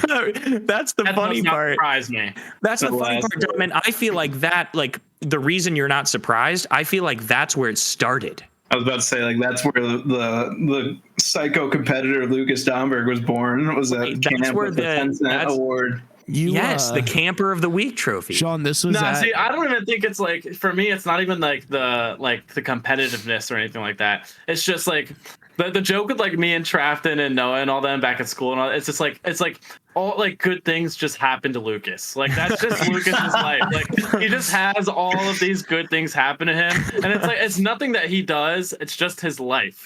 Like, I just waltz along. Yes. I go to camp. Zach pulls the fish off for me. I'm Camper of the Week. Dude, Lucas, and that was you. One of us forgot. We went to the YMCA for a pool day. I think it was Wednesday. On camp, this is the thing. Put all the kids on a bus, take them to the YMCA, swim for a couple hours. That's your day, right? One of us forgot something in the locker room after we had all piled on the bus. It might have been me. And I told the lady, I was like, I was really nervous to tell her because I was like, oh God, we're going to have to, this is going to be a fucking big deal. We're like still in the parking lot on the bus. Yeah. I haven't even left yet. I'm like, I forgot my headphones in the locker room, and they're like, okay, let's go get them. So we get off the bus and I run in there. I'm like, I'm on a mission, man. I'm holding up the bus. So like, I know exactly which locker it's in when I get in there. I'm like, boom, 17, pop that open, oh, there are my headphones. Thank God. Oh, thank God. And I get back on, but I just felt embarrassed. Like, everybody was looking at me while I was coming onto the bus because everybody's sitting, and I'm like, I forgot my headphones. That's funny. Sean, that was actually at that park, right? Spencer Park. Yeah, right in Belvedere. Yeah. Yeah. That's I've hiked that park many times. I love that place. Oh, yeah. Yep. Mm-hmm. Yeah, I ran a cross country meet there in 6th grade. Oh, God.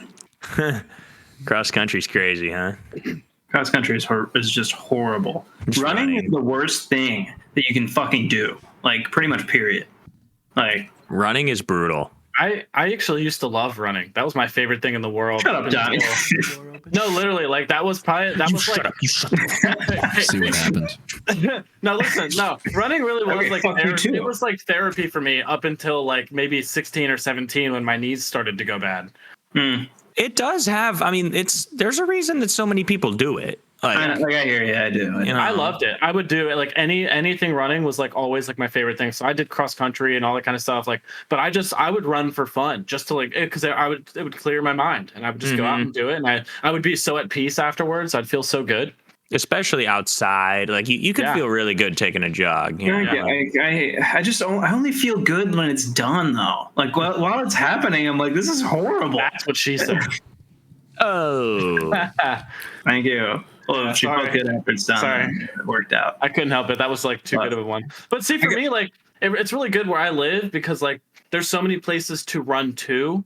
So like I could like stop after like 10, 15 minutes, and I'd have like a creek or like a really nice like there's like these really like big trees nearby that are just like cool to like hang out by for a little while. Or like there'd be deer or like or like a fox or something that would stop and like be out there, and I would just chill and like watch it for a minute, and it wouldn't run away. Or, you chill, kind of wrap a little peanut butter on your nuts, finish your was, run. Call it I guess in fairness, it's certainly better. I really hate running without a destination. How about that? Yeah, I had a bunch of checkpoints. So like there's like 3 different bridges with like creeks and like the one river there, and like they're really nice. Like I really like the last one, but I really like the other 2 as well. And I could just stop at each one to hang out for a little bit, like listen to the water, maybe the frogs and that kind of stuff. So I had checkpoints, so it was easy for me. That's kind of. It's interesting because I think about like the last time I did a really serious run was because I had some extra time at the end of a workout, right?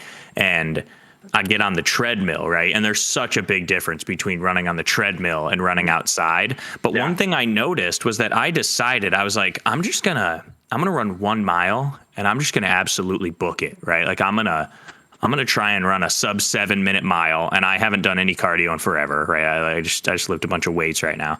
And the thing I noticed about the treadmill is that I feel like, so I ended up, you can just set it to a speed, and that speed will get you the mile in a certain amount of time, right? Yeah. And I know the treadmill is set to that speed. So it's interesting how I feel like I could actually run a faster mile on a treadmill because I just set the speed, and then it's just pain, right? It's not like me having to push myself. It's just run the speed that this thing is going the whole time. Just don't deal with fall the pain.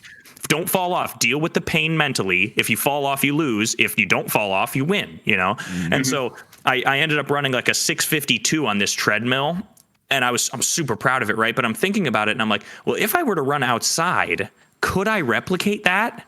Or would it be a lot tougher?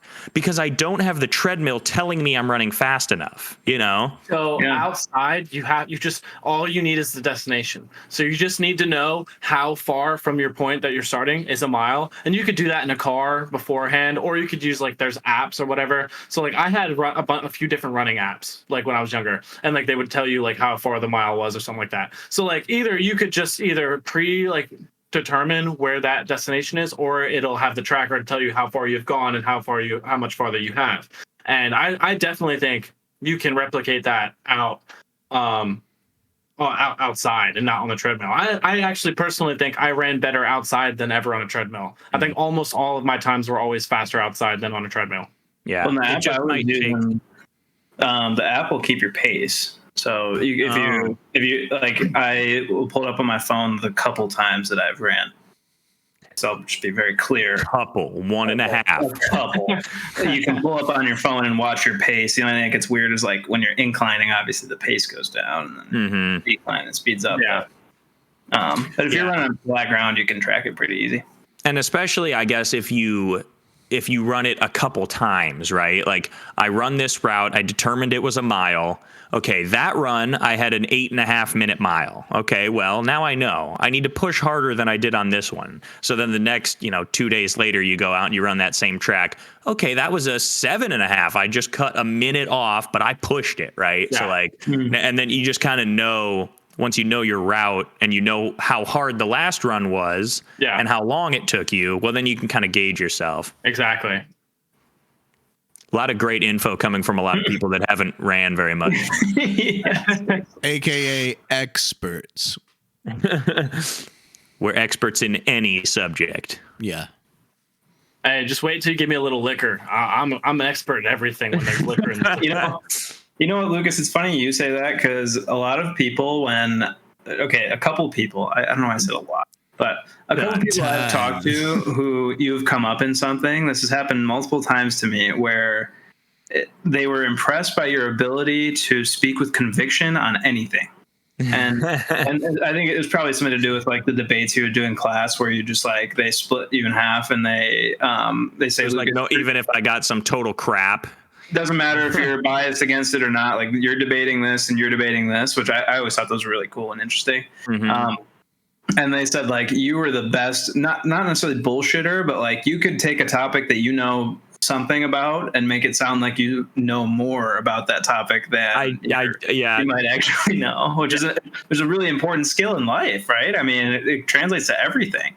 Junior year of high school was when that was happening. We were doing all these class debates and they would give us sides of debates where it's like, I don't necessarily like it even started with, I didn't know my stance at the time, but we had an abortion debate and I was on the side of it was split rigidly. It's like there are 0 abortions. There are, it is not, there will be 0, no exceptions, blah. And I was on that side and I basically just had to go out there and, be as hardcore as I could. And I just did it. It was like, it was fun. At the end, I'm like, that was hilarious.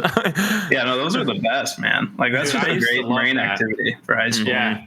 Yeah, when we did that in high school, like they would let us choose which side sometimes, and I always chose the side that was wrong, just because, like, because I love, and this is probably a bad thing, but I love being in a debate where I know I'm wrong and I win.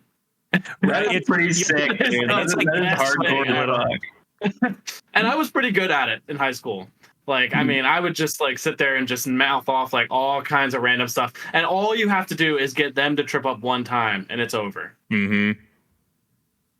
And then they would have like the class like vote and like who won the debate or whatever. And I just had it every time. Terrifying, man. That's quite it really was quite a like feed these kids to the sharks. Like that is awesome. Some serious anxiety, like a lot of different things going on there. Like, dude, I felt like I was in my element. Yeah. Crazy. Yeah, it is funny because there's this, it's like, it's such a dichotomy within me because there's a part of me that would rather be the person that didn't go so, like, when I get done sometimes, I think to myself, man, Lucas, why didn't you just sit there and shut up? Like, can't you just like occasionally just be chill and just like not be the one that has an opinion and just sit there and listen? Like, I want to be that person a lot of the time where it's like I don't enjoy engaging in it, and then for whatever reason I find myself engaging in conversations like that and like being the one that talks a lot because thoughts are just popping into my head and I'm just saying them, and I'm like, I get done and I'm like, man, I almost feel like I would feel better right now if I had just not said anything because I don't like right the conflict all the time. Am I right, Lucas? Back me up here. It's hard. These people can't handle it. They can't handle being wrong all the time, and I hate delivering the justice of my righteous actions all the time. It gets really, really draining. It's hard, like when you're like, God, I have to remind all these stupid people how dumb they are all the time, and you're constantly, just reminding them. I'll say so in my job, I'm in a room constantly, especially early on, with a bunch of people who I don't feel comfortable sharing my opinion on a topic because these people have 20 years, 30 years experience, whatever. And I will say that I a lot of times regretted not doing what you would have done, maybe not in my scenario, but what I wish I would have pitched my opinion a little bit more because it sometimes would build a lot of resentment in me.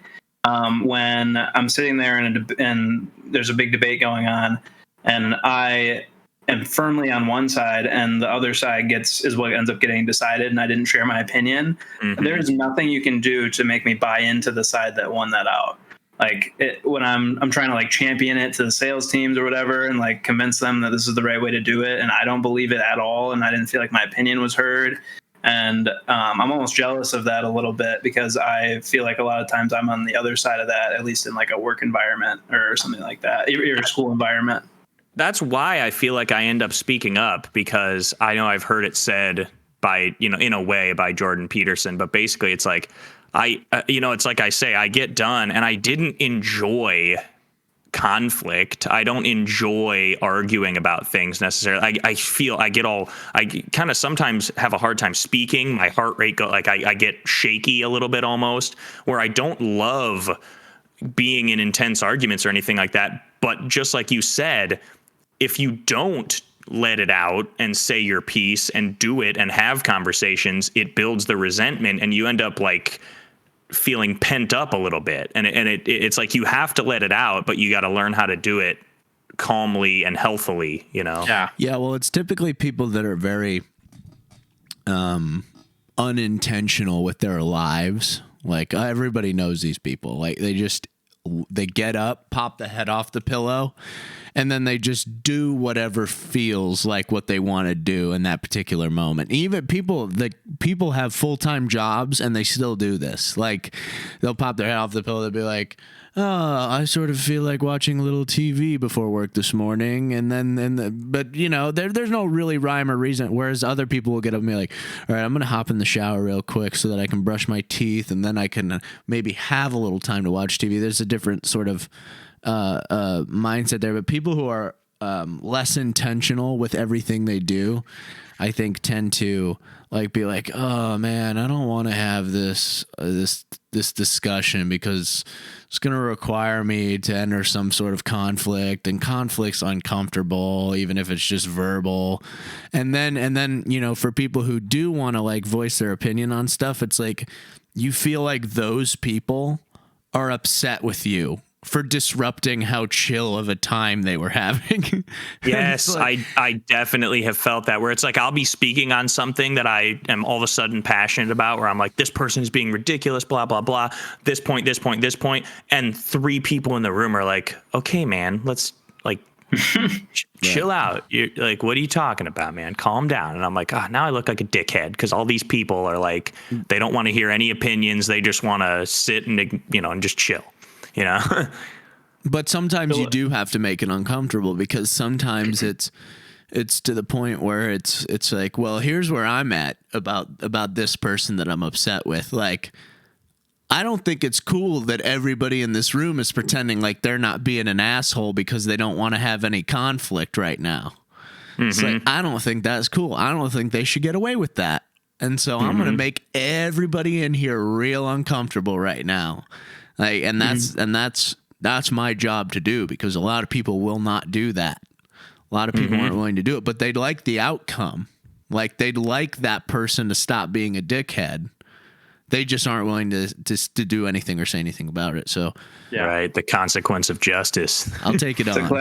It's a classic case of you're in a car of 6 people and you ask, hey, where do you want to eat? And one person says a really fucking stupid place that nobody wants to go to, but nobody's gonna chime in and say they don't want to go there, and then you end up with 5 people who don't want to be in a place and 1 person who does, and you're all eating there. Like, it's just crazy that can happen. And then all of a sudden problems start arising later on, where you're getting pissed at the person who chose it. We didn't want to be there, and it's like, you didn't say you didn't want to be there. This is how divorces happen. Right. Literal whole ass family lives get ruined because people just want to respect the people who just want to be chill all the time. Like, let's just chill all the time.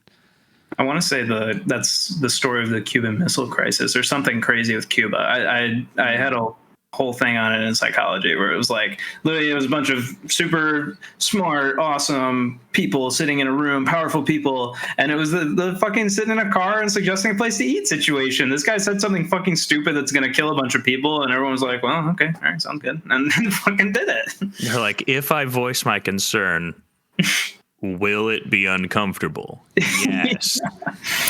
If I don't, will lots of people die? Yes. Which do I choose? It's like, but dude, I'm just kind of in the mood to chill today. Not really. Well, it's funny because a lot of those people probably got to that point by not being chill and like by voicing their opinion. But then you get into a group, eventually you reach a point where you're in a group of people who are all at that same mindset. And at some point maybe you're like, well, this guy, he's smart. Right, like Right. he knows. He's not. I don't know. Surely he knows what he's talking about a little bit, and nobody else is saying anything. So I mean, let's just roll with it. Mhm. And like that happens so much all the time. It does. Yeah. You just kind of wait and see if it fails. And then you're like, okay, I did have a question about that. Now I see that it's failed. I actually did have quite a few concerns. Well, I had to catch myself one time. I wrote on a note paper. This is how resentful I was really early on too. Or at least like gun shy. And I think it was fair of me to be gun shy as a 21-year-old sitting in a conference room of 6 people who have been in industry for so many years. But there was one time I so wholeheartedly disagreed with one of the programs we were doing. I wrote down on a piece of notebook paper what I would have done and took a picture of it on my phone just to validate to myself that I was right later on. Would you believe that? Instead of saying something out loud and look, That's 90% chance if I said something out loud, it would have just been shot down. Really, I mean, in reality, 90% chance probably. And that's kind of a consequence of good work culture and being able to hear ideas, which I a lot of times was frustrated about in my work. Obviously, I've complained to you guys about that.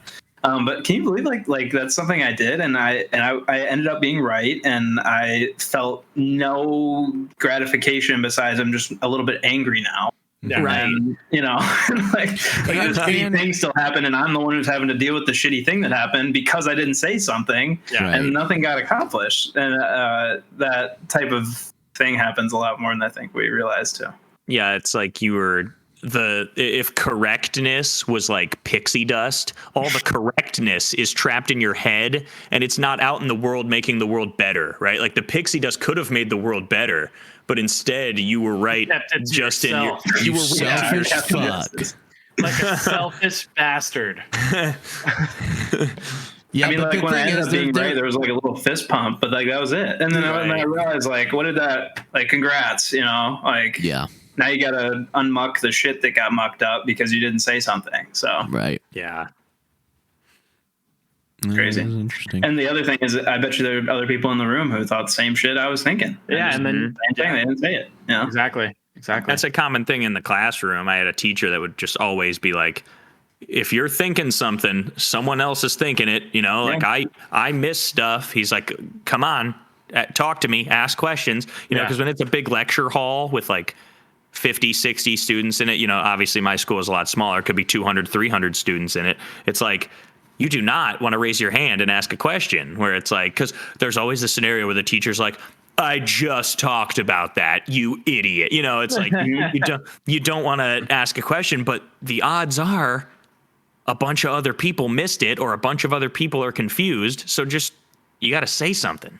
Sometimes my problem is like in a classroom is like you always have that one kid who asks like the dumbest freaking questions ever. And I just sit there sometimes and I'm like, dude, what if this is like one of those really dumb questions? Yes. I talk myself out of exactly. it. No, because and like there's reasons that we feel these things. Like if every single dumb thing that we said out loud was like really well received and like discussed or something, but all of us have said something that we felt like a moron for saying in front of a group of people. Yeah. And like so these feelings that we're having are not like invalid, but you have to try to become okay with feeling like a moron 1 in 10 times and realize that that's a sacrifice for the success of the other 9 out of 10 times. Yeah, and it's like you can even preface it with, it's like, I'm so sorry if I missed something, or like I'm so sorry if this is really dumb. I just have to ask. I'm confused.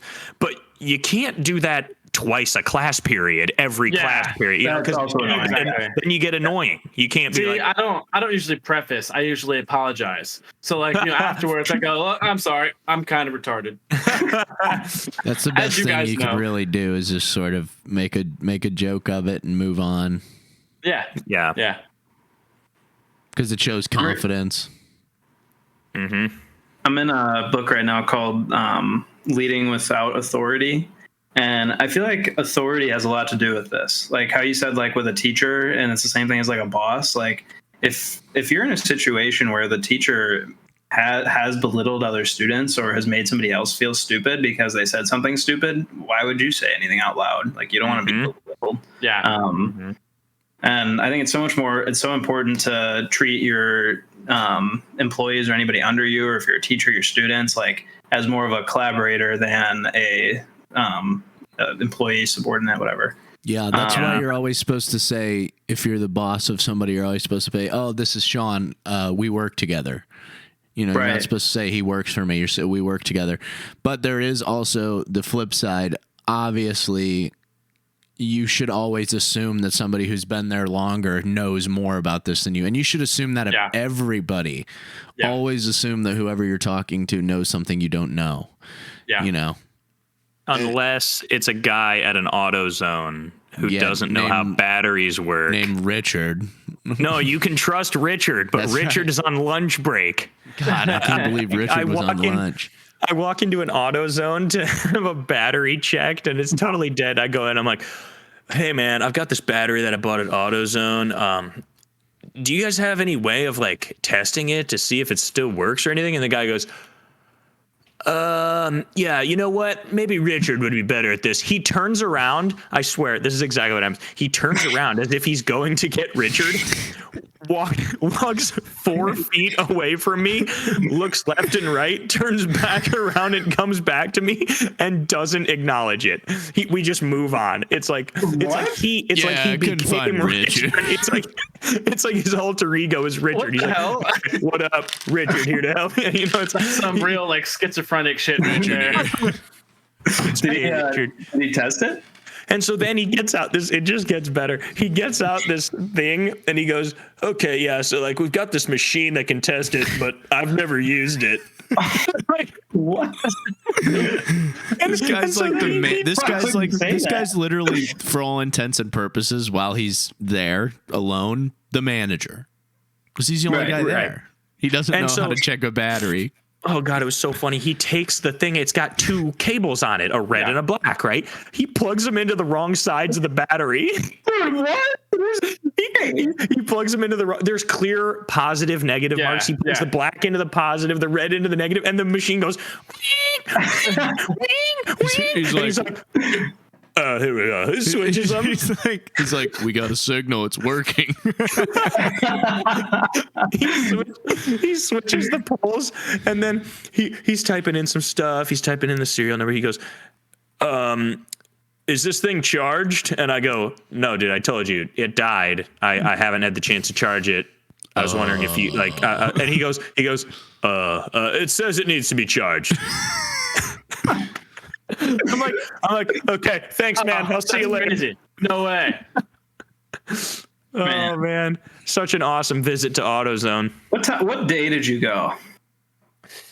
Thursday. It was a Thursday. You got to go to those places on a weekend. That's when they have their A game. They're top tier performers. You're right. Yeah, It makes sense. No. Can't be showing up to an AutoZone in the middle of the day on Thursday. You're not going to get the highest quality service. You're not going to get Richard. You're not going to get Richard. Like we have an AutoZone here that actually had some pretty good quality employees. I'm sure it goes place to place. I'm not sure Richard is real. I think he made him up. I swear he walked around. He didn't even, AutoZone, it's got all the back area where you kind of disappear, shelves and stuff. He doesn't even get to the shelves really. He like walks to the first layer of them, kind of looks, turns back around, comes back to me like nothing happened. He just that's crazy. He doesn't even offer me like I think he's on lunch. He doesn't say anything. He just comes back. Well, we got this device. I was just really hoping I would find Richard because I have no fucking idea what it even is. This thing's pretty state of the art, and and I've been here for 4 hours. Technically, I wasn't even hired yet. I'm still in the interview process. I literally haven't even forgot to get back to this me. Is actually part of the interview. I haven't even filled out my W-4 yet. Like, I don't work here. It'd be funny if he just ran out the front door with you like a fucking weirdo, like he didn't work there. He just had stolen Right. AutoZone Takes the hat shirt. off. Yeah. Yeah, I foiled another one. I'm on like a 90s punked TV show. Yeah. Oh, The God. Carbonaro effect. Dude, Good show. I'm Sean. Remember last night how you were ripping really stinky ass? Dude, I am blowing up my room right now. Dude, you were blowing it up here on episode Yeah. 8.5. Dude, it smells really stinky right now. Did I tell you guys what happened to me last night? Please. You didn't tell the story. Please You just regale. texted it. Please yeah, we need to regale hear us. Oh, because it sounds brutal. dude, okay. A lot of layers to the story. So Oh wait, hold on. Before player you one tell was it. having way Yeah. too much. What's that stupid drug I can never pronounce? Erythritol or whatever. What's it called, Lucas? The poopy hour. Erythritol. It's erythritol. I cannot pronounce that shit. Okay, but I had way too much of that and artificial sweetener and stuff. And I mean, Oh, yeah. ripping major, stinky, poopy, dirty ass all night. Like Ugh. I can smell it all in my apartment, and it had been Oh. going on for a couple of days. So I've been having too much, whatever the E word is, Erythritol. Ritol. That's a hard word. Erythritol. It's a hard word. Okay, It's tricky. Erythritol. There you go, Dami. all right, but Dami's like, I Yeah. kind of realized, like, as I was letting these stinkers out, that I hadn't pooed in like at least a day, maybe 2 days, which is abnormal for me. Anyways, I mean, I'm Yeah. a daily pooper, you know. Yeah. Sometimes and, 5-6 times a day. 5, 6. No. Oh, dude, I probably poop like 2 to 3 times a day. Wow. That is still pretty. I eat a lot of food though. A lot of energy drinks moving it through. Yeah, facts. Facts. Caffeine. Yeah. But anyways, I end up on the toilet 130, 145 range. Okay. Round one, I mean, I've never had that much liquid come out of me in one sitting ever. Okay. It Pure was- liquid, no chunks, nothing. Like No, The not a single cramps. chunk. Just like barely any chunks, dude. Like Felt like it was pee. pretty What? much felt like just water. Yeah. Just poopy water. Like it was gross. Oh, God. But the crazy part was, so, you know, round one was terrible. Round two at 2:45 a.m. was significantly worse. I ran out of toilet paper. I'm fucking wiping my ass with napkins that I grabbed from the cabinet. My butt Did you do the little? You did the little yeah, I waddle. fucking waddled out to the, and this is after obliterating a toilet and having, you know, like terrible diarrhea. I waddle out here and grab the napkins from the cabinet, and but. What So about your butt? I had a nice bloody asshole. Had my Bloody. lowest weigh in ever this morning. Yes. All Lost of the liquid in my 4 entire pounds of body was water gone. weight. But god damn it, I didn't weigh very much. wow. Dude, that is insane. That I is- just thought it was funny because we were talking about diarrhea recently too, like Yeah. 3 days ago, just like by chance, and then all of a sudden I was like, yeah, I haven't really had diarrhea in a long time, and I mean, eviscerated, obliterated, whatever the craziest word you can use for a diarrhea to this toilet, man. yeah. I mean, and you know, my toilet's like kind of in my room. You guys actually haven't been here, but like, you know, like the bathroom's adjacent to the room. Yeah, I mean, you don't really have rooms in your apartment. yeah, sorry. Yeah, the space that is my bedroom. It still stinks in there, man. Dami, do you It's- just have an incredible amount of stuff? Yeah, look at all that stuff. Yes. Why? No, I'm just curious because like your room looks awesome. Like I'd like to check it out. I mean, I wouldn't say it's that great. I mean, obviously we have the wheelchair, but that's not like mine. That's the community wheelchair, bro. This Right. is like a staple at this house. You got fish? What's in the wheelchair? That's just the siphon for the fish tank. He's got cleaning a out the fish tank siphon. Yeah, but we have like hella fish tanks. This so is we got all, like this this is all one. like really high tech shit. I mean, I mean, we got hella fish tanks though. We probably got like 5 fish tanks in like. There's probably another 4 in the next room. There's this one here, and then there's a couple ones that aren't being used right now. Actually, there's one behind that TV that's not being used. A fish tank. Wow. Are those fish being taken care of properly? Yes. Okay. I believe am, him. dude. I am hardcore when it comes to fish. Hardcore. I believe you. Yeah. Just a lot Yeah, of I fish mean- tanks to maintain. Dom once showed up like pretty late to like a gaming session, I think, because of a lot of fish stuff. That Yeah. I was Fish cleaning out maintenance. this tank. This tank takes a long time. This tank probably takes like 45 minutes to an hour to Wow. like, do a water change in it because it's 100 gallons and the siphon doesn't take It's out a lot of 100 water. gallons. Yeah, Holy shit, dude, man! I can fit. tank. I can fit inside this tank easily. Yeah, dude. I mean, that's huge. crazy. I mean, Lucas, you remember my tank? That thing was only 55 gallons in my playroom, Yeah. Wow. and like that felt ginormous. So this is like twice that size. Yeah, it's insane. We have a 55. Yeah, that's it. Thank you, Dom. Yeah. Hey, look. You All right, got to but break listen, it it's just down like- for simpletons like Sean It's like over there. 5 gallons more than twice. That's twice. But what I'm saying is like, so like if you take that siphon right there and I just put the end of it out the window and I let it sit there as it siphons out, it can take like 25 minutes to get down like 25%. Wow. Maybe 30% ish.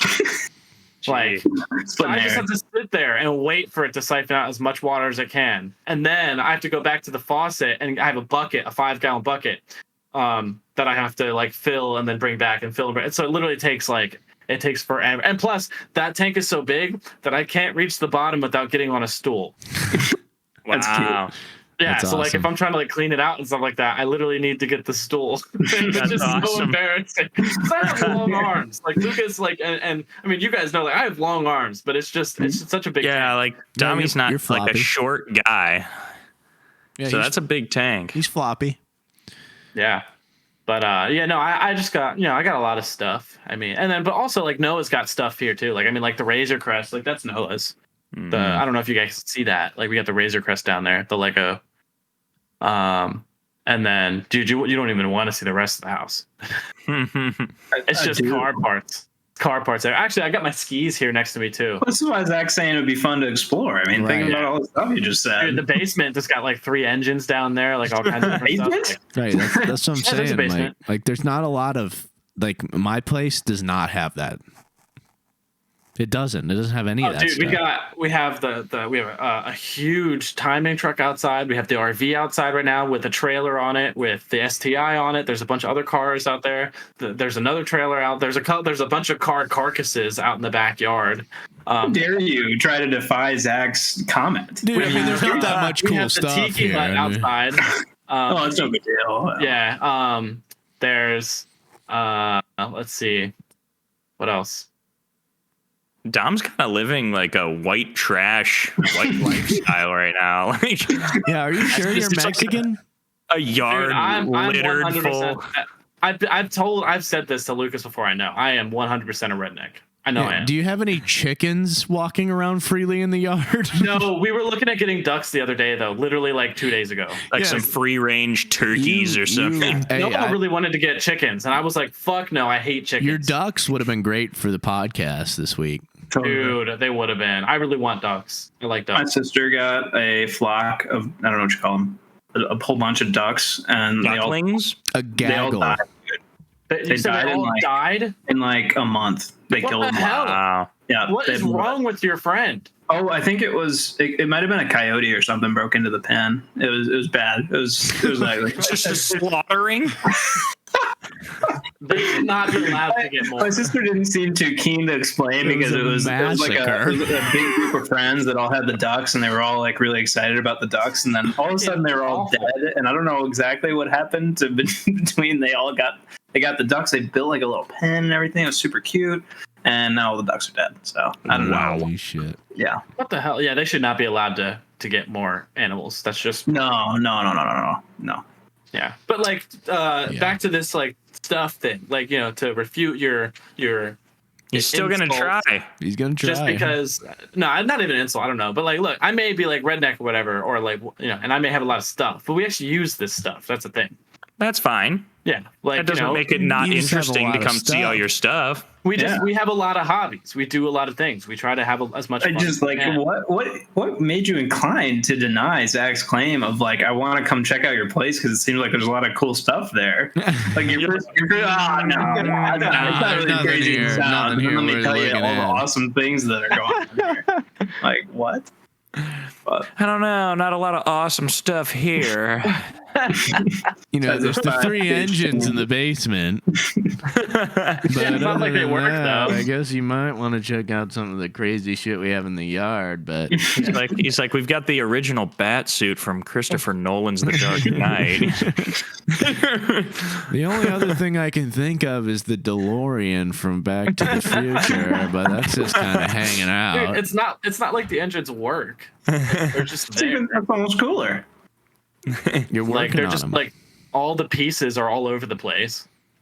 Like I mean, it's not like but I mean, I don't know. It's not as cool as you guys might think. All right. It's very messy. Let's put it All that way. right, all It's very right. messy. That's fine. It sounds a little messy. It's very messy. Well, boys, we're over 2 hours, Wow. Hey, which is a pretty Nicely solid done. pod. Mm-hmm. Nice work, gentlemen. Dami, give us a nice outro. outro.